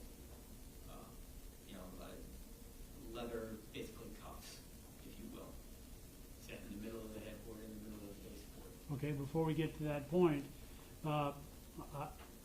did you have any discussions, or did Steven Lorenzo have any discussions with Jason Galehouse prior to your arrival there at 213 West Powhatan regarding what he was willing to engage in?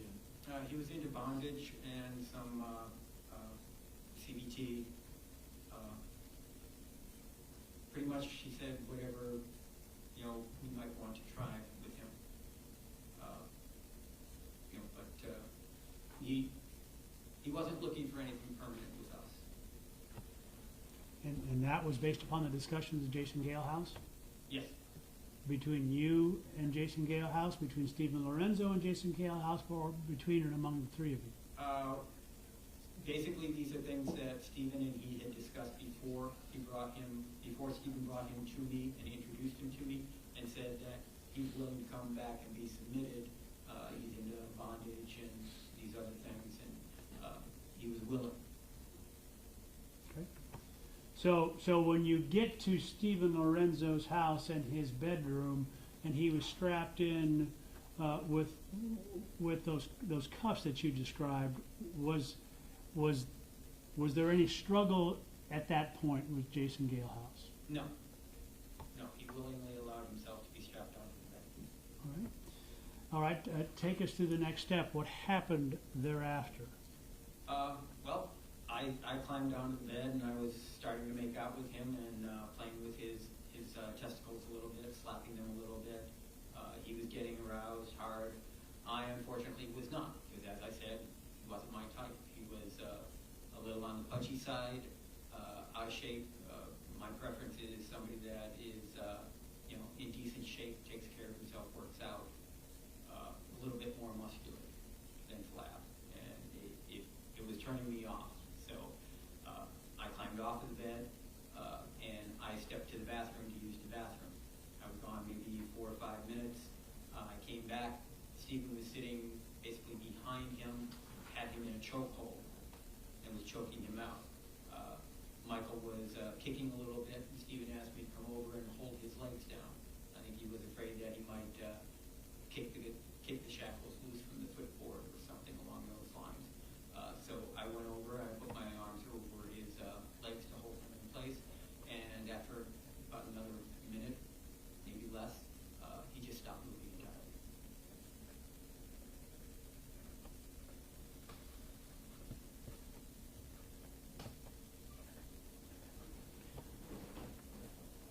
So as you're holding down Jason Galehouse's feet at the same time that Steven Lorenzo was choking him? Correct.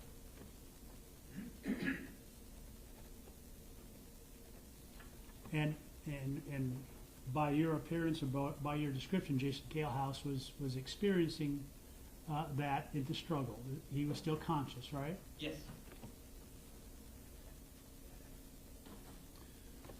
And did Steven Lorenzo say anything? Was he while he was choking Jason Galehouse at that point? While he was choking him out, no. Afterwards, I asked him what was that. He says it was a chokehold, something I always wanted to do, choke somebody out, take the lump that way.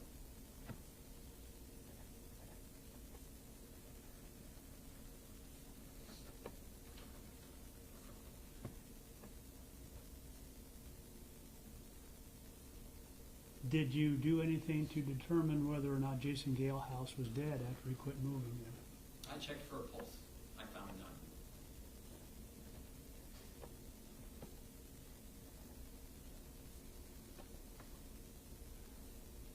All right, after Steven Lorenzo said that's always something he wanted to do, what other discussion? There wasn't much of a discussion at that point. He immediately went into cleanup mode. From somewhere he grabbed a trash bag. I'm not quite sure where he got it, but he produced a trash bag, started picking up all of Jason's belongings and stuffing them in the trash bag. We had already unfastened him from the shackles on the bed. There's no point anymore. And he said, well, now we have to get rid of the body. And I think, I can't remember if he went out to the garage and got a tarp, or he had a tarp from somewhere, and produced a tarp, laid that out in the hallway, and said, we'll just wrap him in this, tape it up, and then we'll put it on my little trailer that I have out in the driveway with a bunch of other garbage on it. And he was saying how he would take that to the dump later on in the day or sometime in the future, near future, I would guess, to dispose of it. Was Jason Galehouse clothed or unclothed when he was strapped into the bed? He was unclothed. As I said, we had all stripped down when we got back to his house and into the bed. Steven Lorenzo did obtain that tarp from somewhere? Yes, Was Jason Galehouse wrapped up in that tarp? he was. Was the tarp secured in any way with Yes, tape? with duct tape.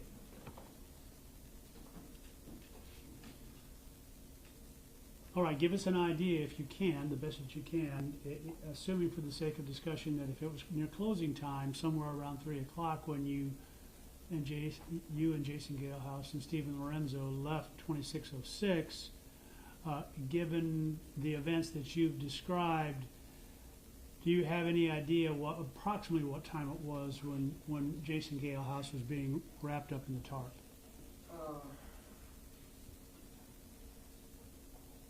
Basing it on a closing time of 3 a.m.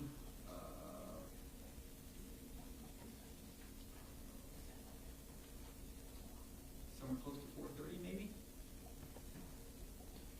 All right, the body is wrapped up. You mentioned that Steven Lorenzo went into cleanup mode. Was there any other aspect about the cleanup mode that you haven't already told us about? Not really, other than it just seemed so methodical, so almost planned. Like he knew exactly what he was to do once something like this happened. I mean, it just seemed automatic. I mean, he didn't hesitate. He just grabbed the trash bag, started stuffing everything in it, like he'd done before. It's no big deal. Was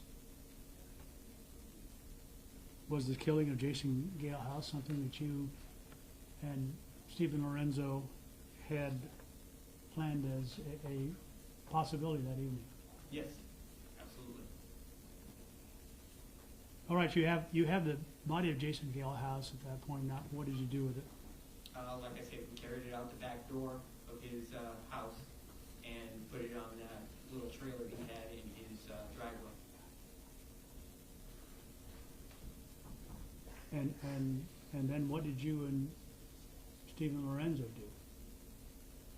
Well, at this point, it was like around 5:30-ish, 5:30 in the morning, something like that. And he wanted to, so the body wouldn't stand out on the trailer, he wanted to add a few other things onto it that he wanted to get rid of. So his garage was just packed with all sorts of garbage, basically. And so we went in there and he decided on what he wanted to put on the trailer along with it, and we carried it out there and we put it on there. Between his selecting what was there and getting it out there and getting it on there, we might have eaten up another 45 minutes or so.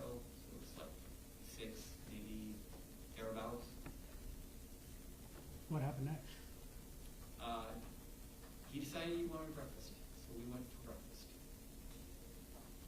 And then after breakfast, he decided he needed to go to Home Depot to pick up a few things for his business. So we went there, and he picked up several things, including some contractor bags. And on our way back to his place, after leaving the Home Depot, he had said, I don't think I can do with the body what I thought I'd be able to do. I mean,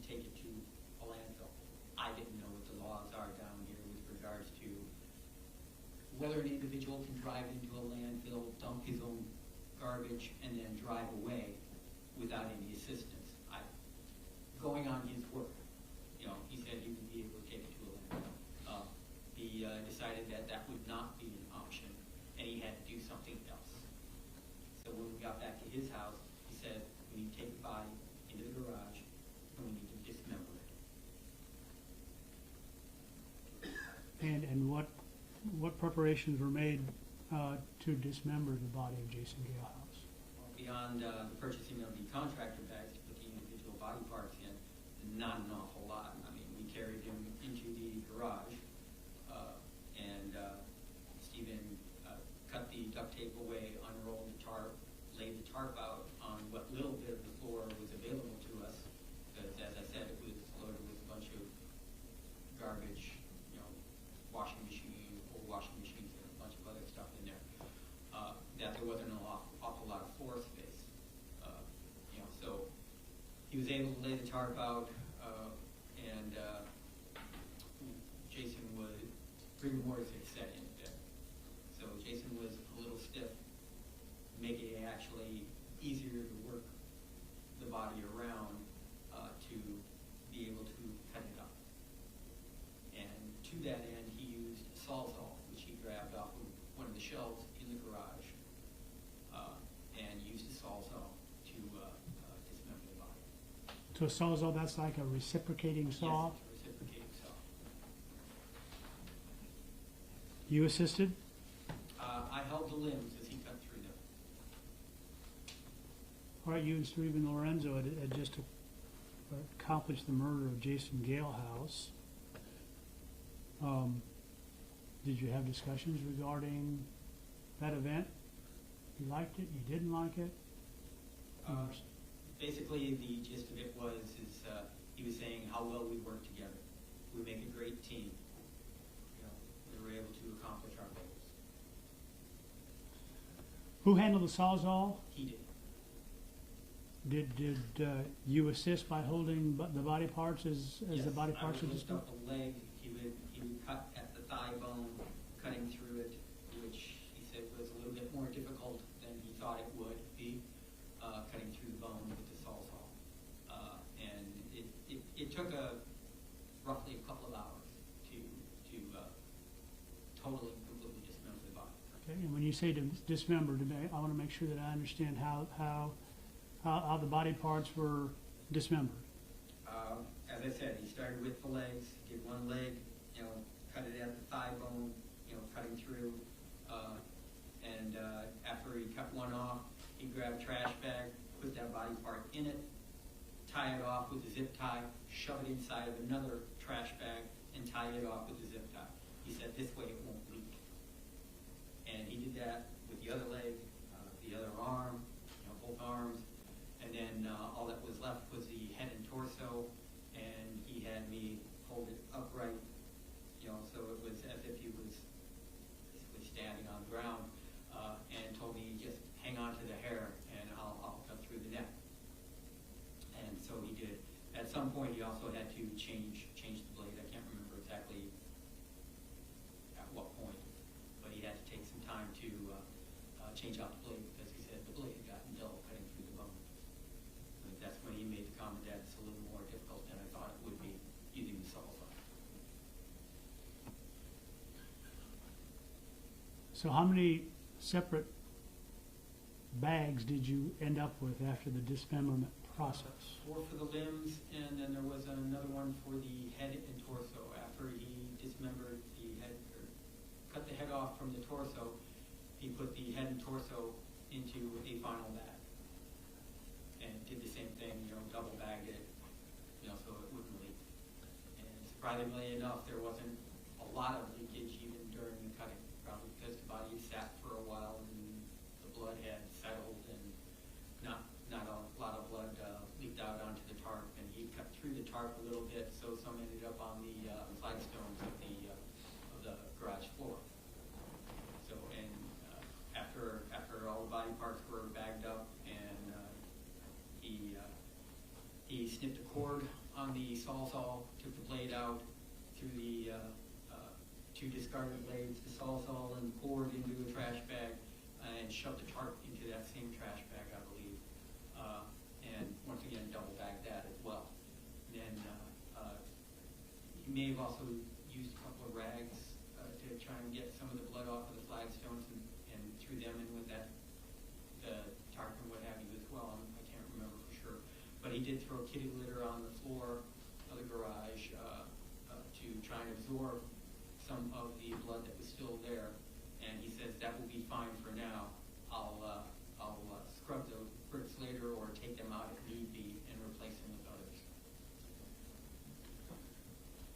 All right, so now you have several construction bags filled with dismembered parts of Jason Galehouse. Plus another one with his belongings, his clothing and what have you. Where did you put those bags? All those bags got placed in the back of his Jeep Cherokee. Did you discuss with Steven Lorenzo what the plans were for those bags that were now in the back of Steven Lorenzo's Jeep? He wanted to distribute them around the city in different dumpsters so that they wouldn't all be in one location and be somewhat obvious and maybe draw somebody's curiosity. All right, give us an idea of if you recall, the time that it was on now Saturday when all the body parts have been placed in bags and eventually to be distributed throughout the city. Give us an idea. What time of day? Ballpark, late morning, maybe 11-ish. I'm not certain exactly, but that seems about right. All right. The body parts are in the back of Steven Lorenzo's Jeep. Did you immediately take those body parts on the trip to try to dispose of the body parts at that particular point? Not at that point, no. All right. Then what did you and Steven Lorenzo do then? Now we're in the afternoon, Saturday afternoon, December 20th. Where did you go? What did you do? We didn't go anywhere for a couple of hours yet. Steve decided he wanted a nap. So he stretched out on his couch rather than on his bed. I'm not sure why, if that was by design or just happenstance. But he offered me, there's a love seat in his little office area, I guess you could call it, off the living room. I said, I'm probably not going to be sleeping. And I went to the refrigerator and got a beer and I started drinking.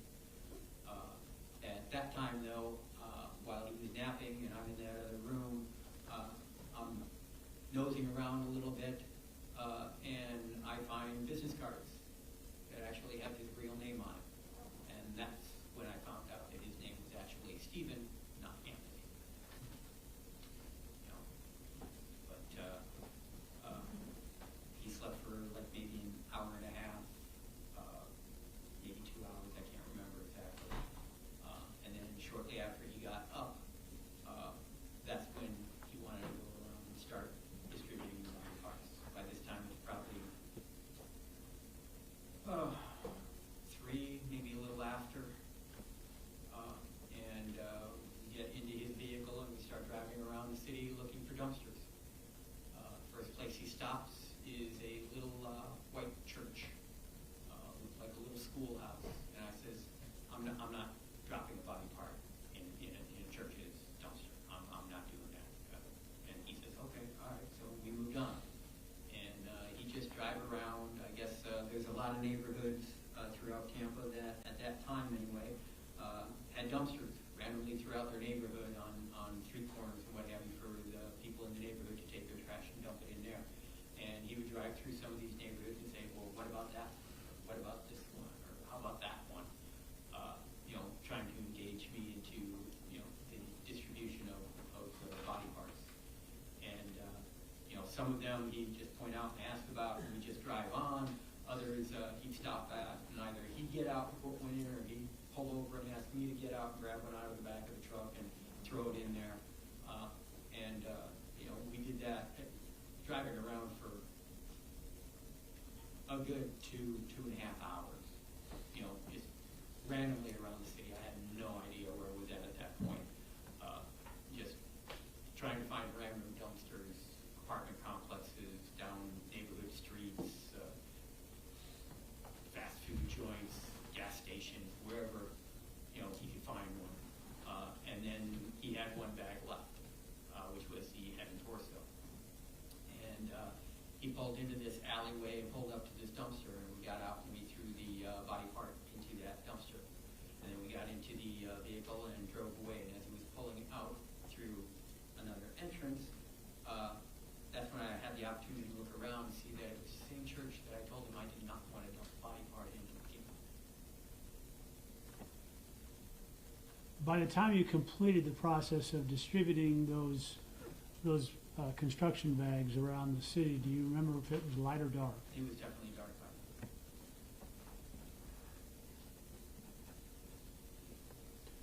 then. Okay, so now we're at Saturday night, Saturday evening, December 20th. You have completed the distribution of those body parts. Did you have, and Steven Lorenzo have any discussions about what you were going to do then? He wanted to go back to another bar. He wanted to try and find another submissive. Same purposes. Same purpose, you mean murder? Yes. We were, he said, we worked so well together, I want to see, you know, if we can do it again. And he wanted to go back to 2606. I suggested that we go somewhere else that wouldn't be so obvious 2 nights in a row. But he wanted to go back to 2606. He was driving, so that's where we went. And that's where he met Michael. Michael Wachholtz. Yes. All right, you and Steven Lorenzo arrived at the 2606 together, correct? Yes. One car, 2 cars, how did that work? One car in his vehicle, in his Jeep Cherokee. When you arrived there, did you stay together or did you separate like the night before? We definitely separated. We got drinks together at the bar, and I pretty much just sat there at the bar and I drank all of it. You know, and he went around and he, you know, pressed the flesh. You know, meet and greet, trying to see if he could find anything else. And like I say, that's where he found Michael. Before Michael Wachholtz, did he introduce you to any other person? No.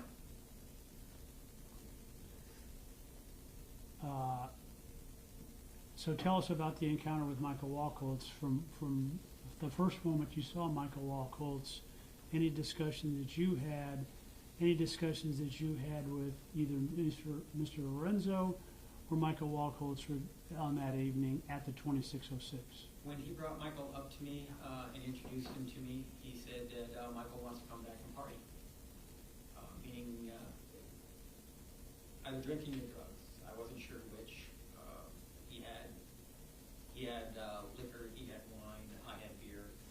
You know, at that point I didn't realize anyone in our little group was into any hard drugs. I'd never seen Mr. Lorenzo ever use any illicit drugs in my presence prior to that evening.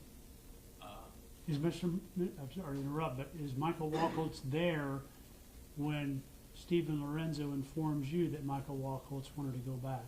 Yes.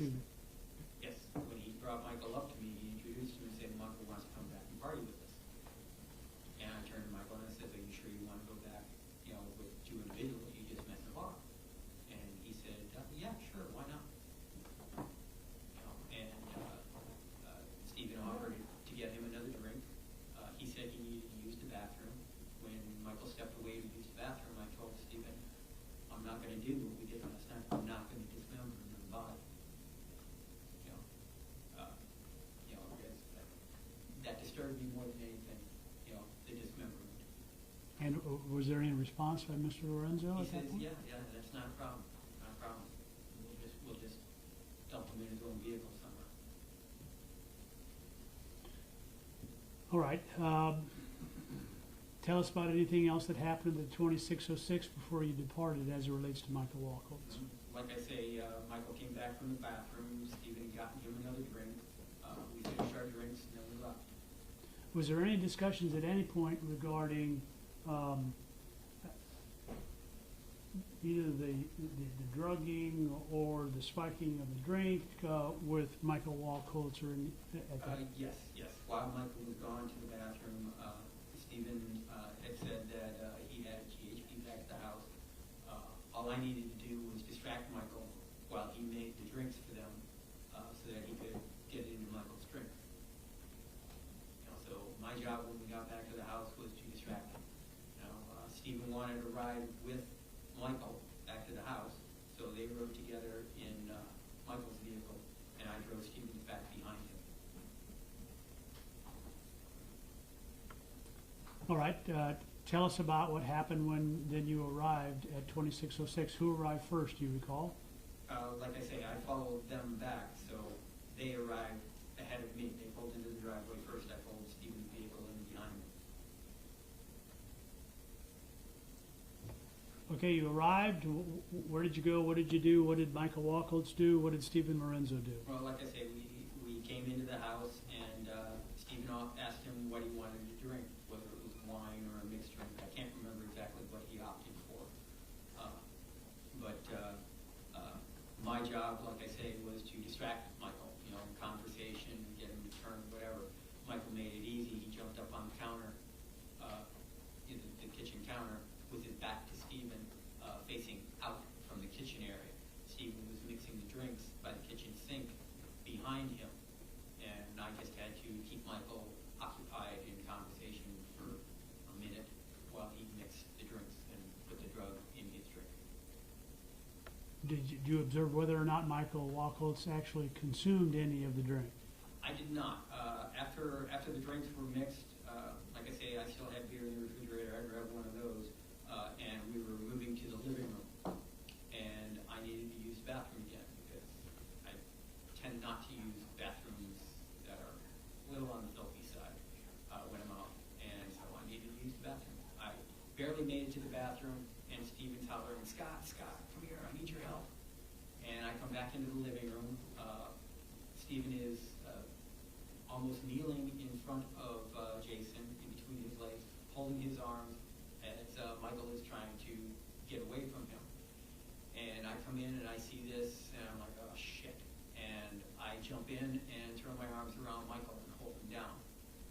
Steven grabs a rag from somewhere and a can of Maximum Impact, sprays it on the rag and holds it over Michael's face until he goes unconscious. At that point, we quickly strip all of his clothing off of him, leaving the rag on his face so that he doesn't become conscious yet.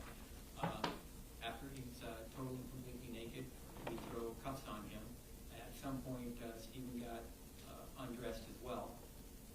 As Michael is starting to come to, he's already hands cuffed behind his back, another set of cuffs on his ankles, and he's face down on the floor. I can't remember when exactly Steven did this, but he shoved a rag up Michael's anus. I can't remember if that was before he became conscious, or as he was becoming conscious, or right after he became conscious. It may have been what brought him back to consciousness, for all I know. But as Michael was coming out of the drug and becoming conscious again, he started rolling over, and I put duct tape over his mouth. And then after that, Steven jumped in, rolled him back onto his stomach, and climbed on top of him, and basically straddling his legs, hands on the back of his upper back, forcing his face into the ground off to the side, and was basically titty fucking his ass cheeks, dry humping him in a sense, I guess. And at some point, Michael had a convulsion, and then just stopped moving.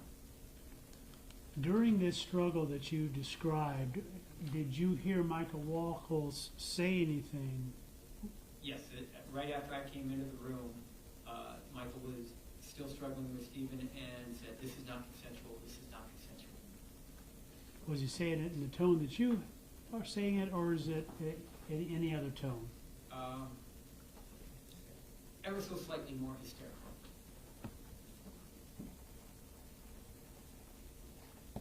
So Michael Wachholtz was conscious when you responded to Steven Lorenzo and you helped hold him down. Yes. Steven Lorenzo was holding him as well. Michael Wachholtz was conscious at that point and struggling. Yes. He appeared to go unconscious after the maximum impact was applied. Yes, that was before he was stripped naked and cuffed.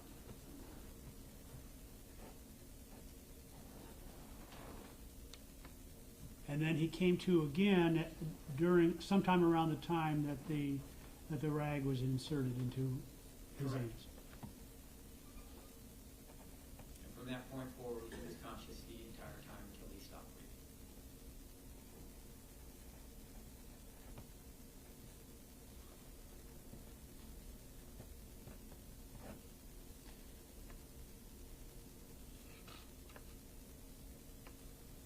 So when Steven Lorenzo had yelled to you and asked you to assist, that was part of the plan, was it? It was, the plan went a little awry. The original plan was for Michael to drink his drink and watch him go out, and then strip him and bind him, and then wait for him to come back to consciousness. You know, but much like in the chats, he discusses that, you know, if something goes wrong, we improvise. This was our improvisation.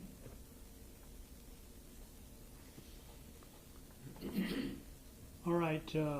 After the convulsions and after he no longer moved,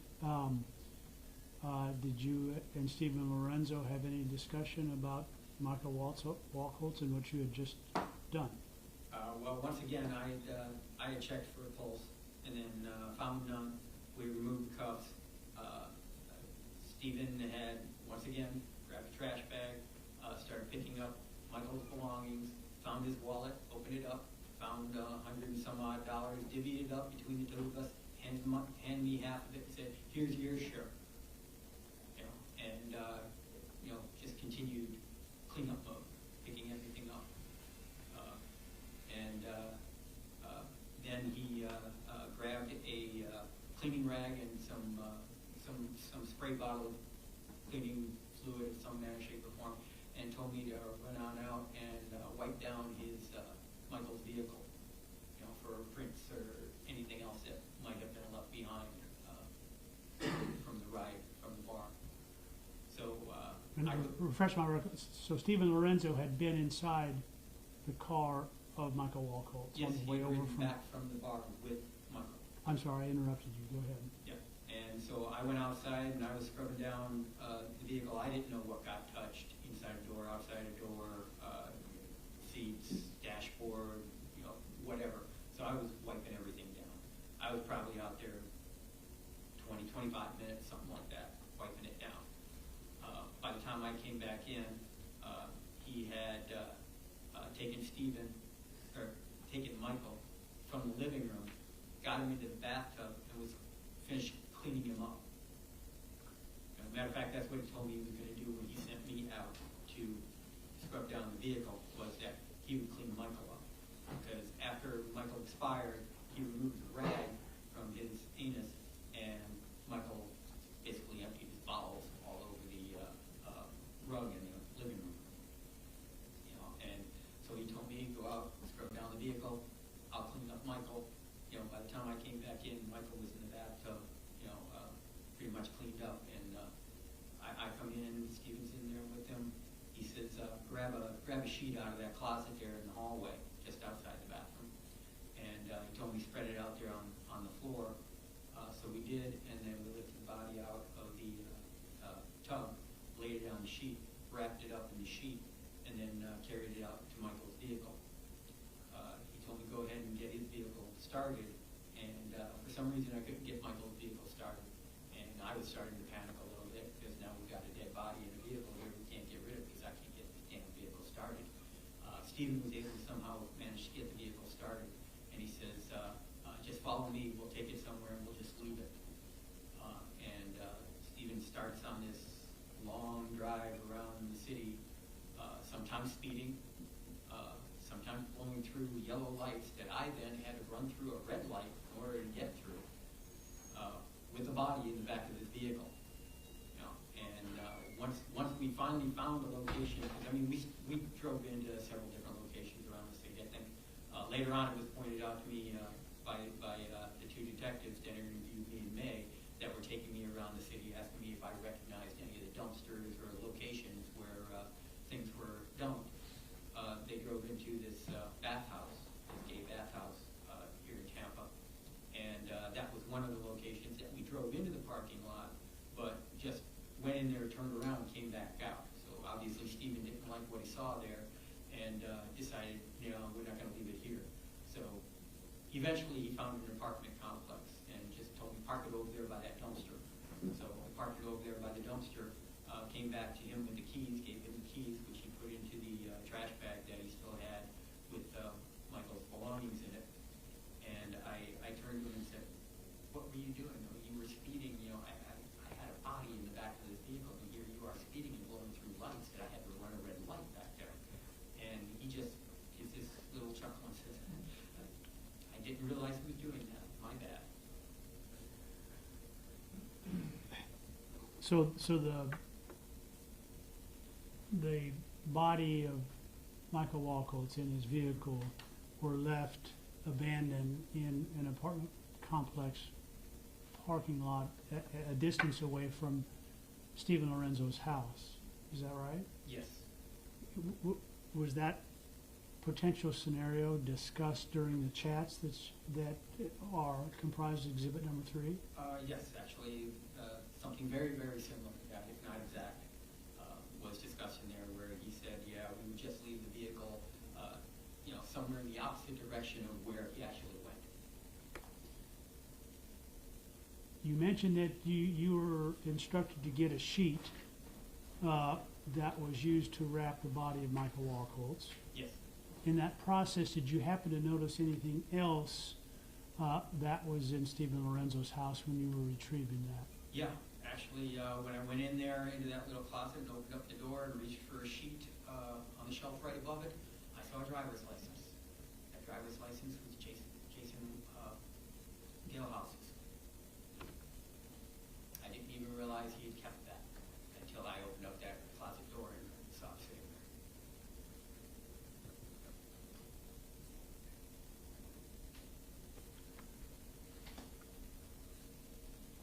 All right, you've now left the vehicle of Michael Wachholtz and Michael Wachholtz at this apartment complex. Where did you go? What did you do next? We went back to his place, and shortly after that, I left. We had a short discussion there in the driveway. Once again, him reiterating how well we worked together. It's worked out really good. It looks promising for the future. We said our goodbyes. The sun was just starting to come up at this point, and I drove back to Orlando. And now this is Sunday morning, the 21st of December. Did you have any other communications with Steven Lorenzo before the end of the year? I had. Tell us about that. We had some email conversation. I was going back to Chicago. I had a couple of interviews set up with a couple of gyms up there, like the last couple of days of the year, the first couple of days of the new year. But anyway, I had to go over to Tampa, St. Pete, to Suncoast, to meet a friend of mine who had a condo in Chicago, right above one of the places that I was contemplating and eventually did go to work for. So basically it would have been very convenient housing for me. We had just gone downstairs, out one door, and into the very next one into work. So I had to drive over to Suncoast to get keys from my friend. And my friend was pretty toasted. Matter of fact, some of the staff there were hoping somebody would show up and take him away or he would leave. So I ended up having to babysit for a day. drive him back over to Suncoast the next day. I can't remember if it was the first day or the second day when I brought him back over, but we stopped in the bar there and had a drink. While I was in the bar there, I noticed a flyer. The flyer was of a missing person. That missing person was Michael Wachholtz. Showed a picture of Michael and his vehicle, or a picture of a similar vehicle, I should say. I had emailed Steven a few days after Christmas, I think it was, maybe like around the 27th, 28th, somewhere in there, stating that the next time you go over Suncoast, you may want to check out the flyer on the counter in the bar area. Didn't tell him what the flyer was, just that he would find it interesting. Did you have any communications with Steven Lorenzo regarding any discussion or concern about the seats of Michael Wachholtz's vehicle? Yes, I can't remember if it was in that same email or same IM chat or a different one. Shortly thereafter, around the same time frame, yes, I asked him if he could remember whether or not there were cloth seats or not. You know, because I was concerned about prints, because I couldn't remember if I had gloves on when I was driving Michael's vehicle or not. So I was a little concerned as to whether or not any prints might have been left behind, either on the steering wheel or on the seats if they were leather. Is that chat included in State's Exhibit number 3? I believe it is. Do you recall whether that chat is one of those that's dated or undated? That I can't remember.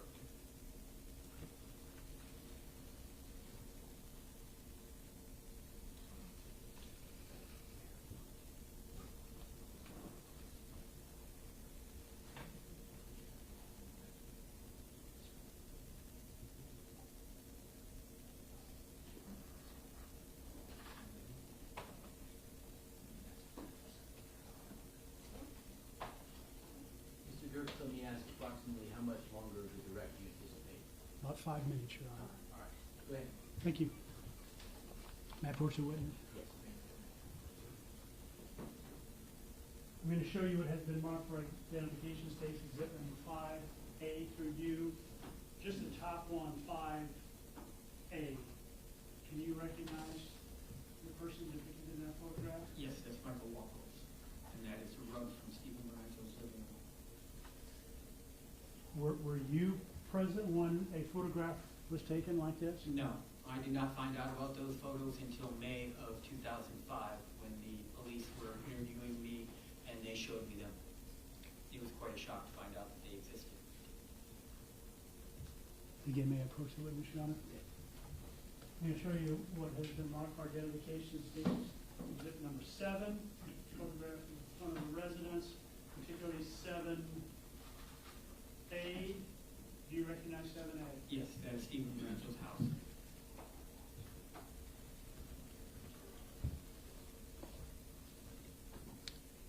And lastly, I'm going to show you what has been marked for identification for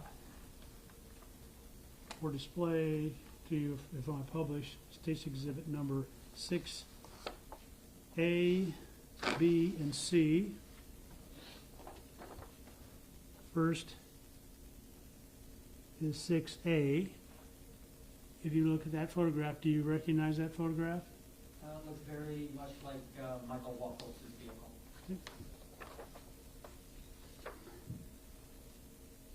6B, And that would be the body of Michael Wachholtz in the back of his vehicle. and 6C. That's a close-up of the body. I recognize the sheet. I remember the pattern. I remember the yellow. That's the sheet that Steven Lorenzo told you to retrieve from the Yes, closet. that is the sheet that I got out of the closet in the hallway outside of his bathroom. Thank you. May I have one moment, Your Honor? Yes.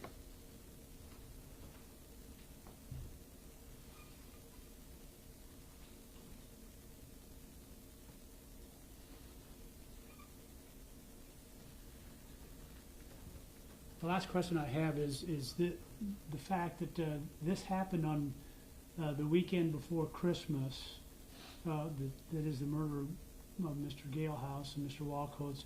Did the chats contain any discussion regarding the significance of the date of? Yes, there was a chat, maybe more than one chat, that we had discussed taking an individual just before Christmas, what a mind fuck that would be for him and his family to not have him with him, or not have that individual with the family on Christmas.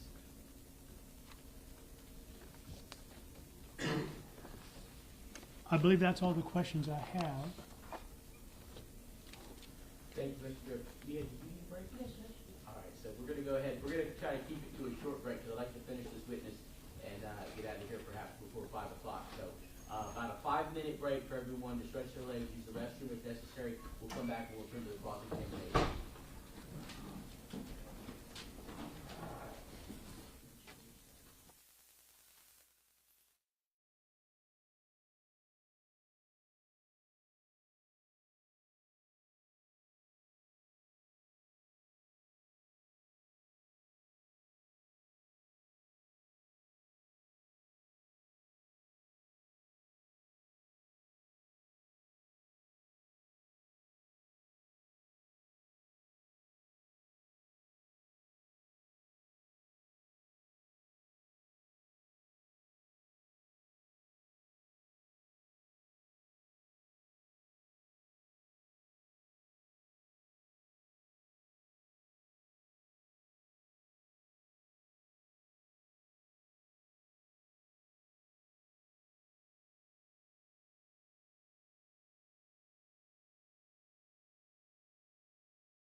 Check, check, check, check. 1, 2, 3, 4, 5. Check, check, check.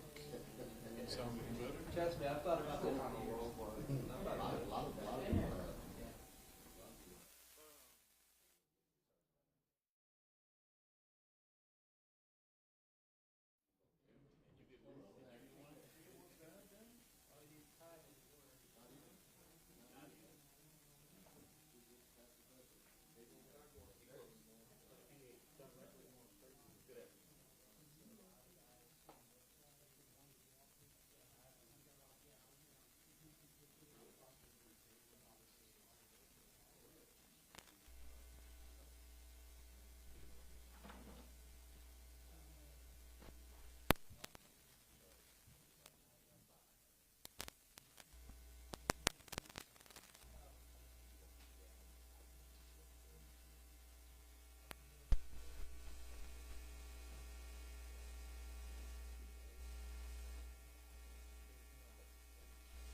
get started since you did the direct and you're here?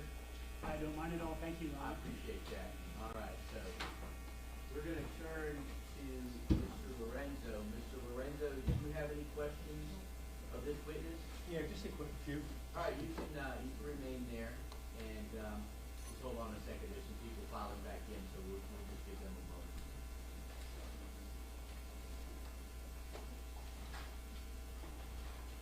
All right, Mr. Lorenzo, you may proceed. Hey, Mr. Strike, it's been a long time. How are you?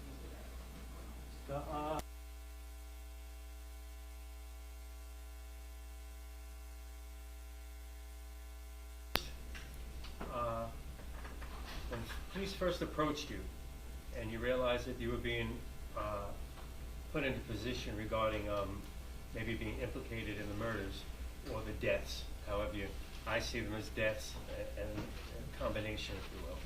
My story is very, very different than yours. But did you fully remove yourself from any implication of being part of this, of the deaths of anybody, and that's what you were telling the police about? Did you remove yourself from having any responsibility? Originally, yes. Yes. That was back in around 2005. About 2015, you did 3 proffers with the state. And in all those 3 proffers, you kept on changing your story and slowly but surely putting yourself into a more of a being involved in the deaths of these individuals. Is that correct? Yes. Yes. Each one of those times that you were doing those proffers, were you under sworn oath? I can't remember whether I was or not, whether they just read me Miranda or not. You were under sworn oath. That means Don't testify, Mr. Lorenzo. You can ask questions. You'll have an opportunity later to testify if you wish. Gotcha.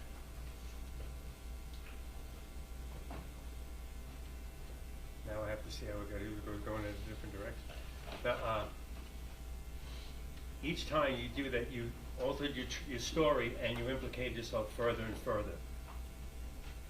Each time you did so, as you got better, the proffer before means you were lying to the state attorney and to your attorneys right in front there about how you were implicated in this crime. You were not telling the truth. Would that be correct? Partially, and partially not being totally forthcoming. Okay. Now, back in 2005, you, under sworn oath, you had to be, and a federal grand jury, when you had yourself fully removed from any responsibility, did you lie to the federal grand jury under sworn oath that you had no culpability in this crime at all? Yes. Thank you. I appreciate it. That's all I wanted to know. No more questions? No, I just want to let them see that he has no problem lying under oath. Very well. Any redirect from the state, Mr. Dirks?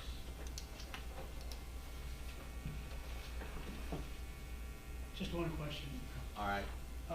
Be careful. Every time I hear an attorney say just one question, it's never one question.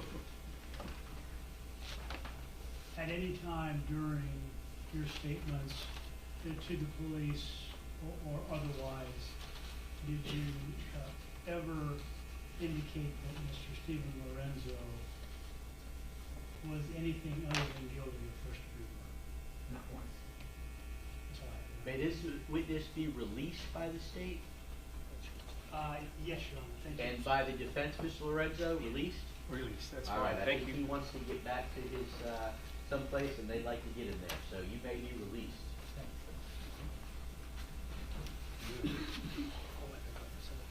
Let me ask the state. I had indicated to staff that we may try to stop at 4. Do you have a short witness? Or how are we on time? And I had told them that we try to stop. I didn't realize that we were going to get done with that witness so quickly. Me too, Your Honor. in answer to the court's question, what we have remaining is the reading of the testimony of those Five. Right. We have the victim impact regarding the mothers of Jason Galehouse and Mike Wachholtz, but they're not here. They chose not to be here. That's fine. I'm thinking, I mean, how long, I have the transcripts, and I know I've already ruled on them. How, do you have a rough time estimate on how long it's going to be to read these 4 or 5 transcripts? They're all they're not that long. I mean, the transcripts are 4 pages on each, so I may be I may not be as accurate, but even. As I recall, they're total around maybe at the most 60 pages, and I defer to the court reporter. The court reporter, 60 pages is about a minute a page. Oh, all right. So I was going to say an hour. So then, how about if we just come back tomorrow? Unless you have something else you want to get done today, but keeping in mind that I told the staff that we try to break as close to 4 o'clock as possible. The only thing that I would like to get to them today is something that I neglected to ask Mr. Schweikert, we can call him back, is he made mention of the flyer. Right. I did not have that flyer with me because I thought Mr. Schweikert was going to meet tomorrow, but I have the flyer. I'd like to introduce the flyer. Let's see if, let's ask Mr. Lorenzo if he has any objection to it, if you want to show it. Let me explain, Judge, for a minute. Yeah. Do you want to know Ray Schweikert?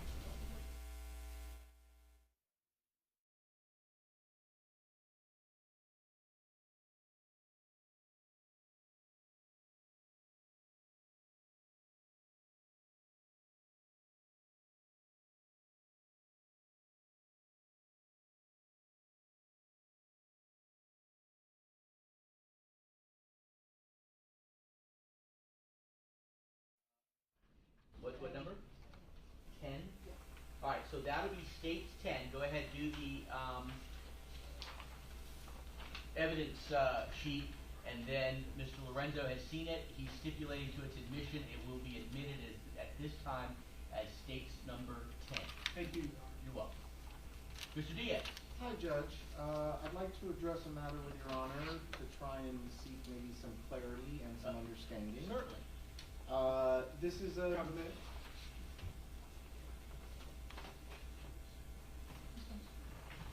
Thank you. So, Your Honor, I just want to explain to you where my thinking is at and try to get an understanding of Your Honor's intentions moving forward. Certainly. I approached the defense earlier about how we wanted to treat the testimony of the 2 mothers in this case who were providing the victim impact testimony. If this followed the sort of traditional route of a death penalty case, we would of course had a penalty phase with the jury in the courtroom, and the rules are very clear as to what is and is not admissible as victim impact testimony. That is true.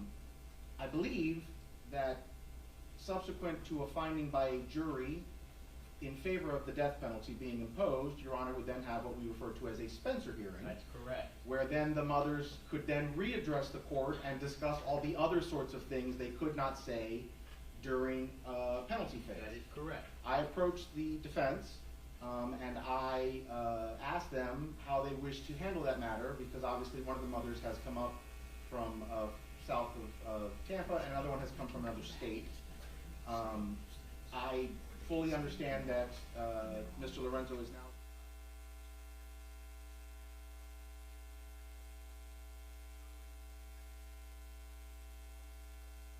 the victim and the loss to the community, which is fine. We will certainly do that.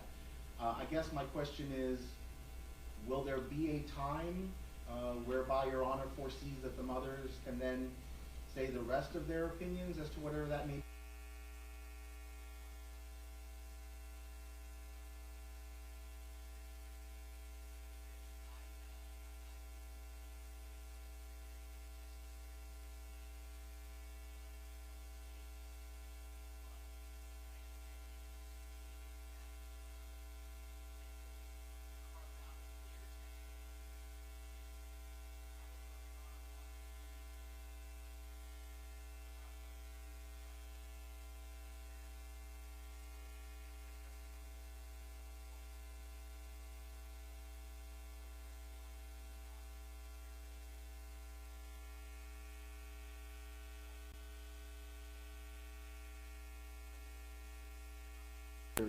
I obviously want to make sure the mothers have the chance to say their piece as part of the proceedings, as I think they would in a sort of more traditional way that a death penalty is conducted. What is your suggestion? Your Honor, I'm open to whatever, and obviously I want to defer to Mr. Lorenzo to make sure he gets as fair a shake as possible. I'm just trying to make sure that everybody's interests are protected and everybody can get their fair shake.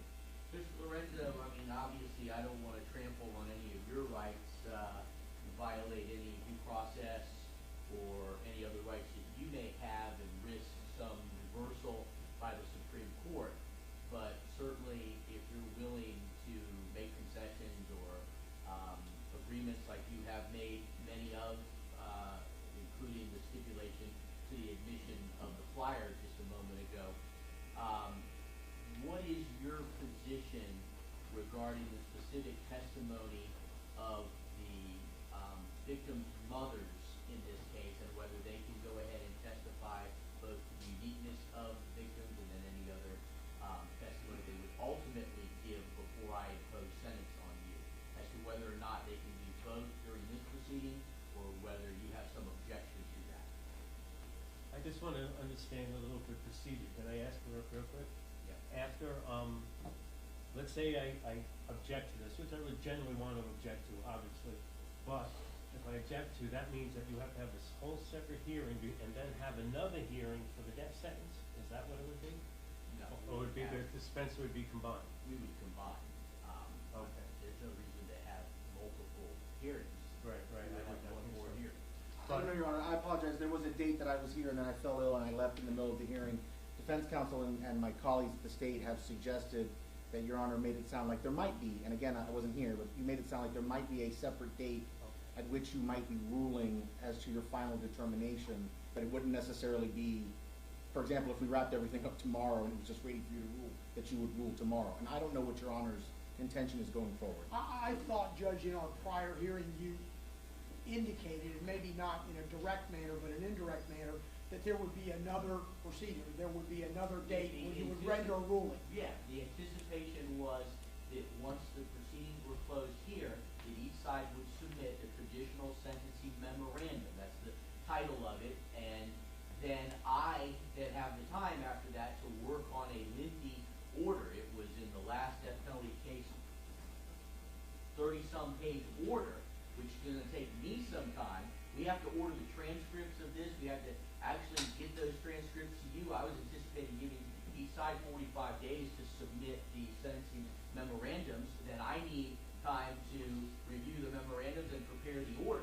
So my anticipation, the next date would have been simply to announce and hand out the orders of what my decision was. And so if this were a more traditional sort of way a death penalty case plays out, we would have had a penalty phase, we would have had a decision from a jury imposing death, we would have had a Spencer hearing, and then you would have set off time for the sentencing memorandum and ultimately your written order, correct? Right.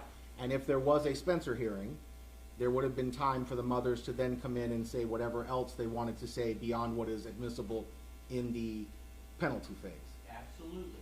And if we need to insert now in that process another date that would technically constitute a Spencer hearing, I can do that. That was not my intention under the totality of the circumstances related to this. I didn't think that it was necessary, but perhaps I hadn't considered that particular position regarding the mothers and the additional testimony that they would give. Well, we would obviously, if possible, if there's some way that we can all come to some sort of a resolution that everyone can live with, we would obviously like to try and do it sometime now, this week, since they're already here. Right.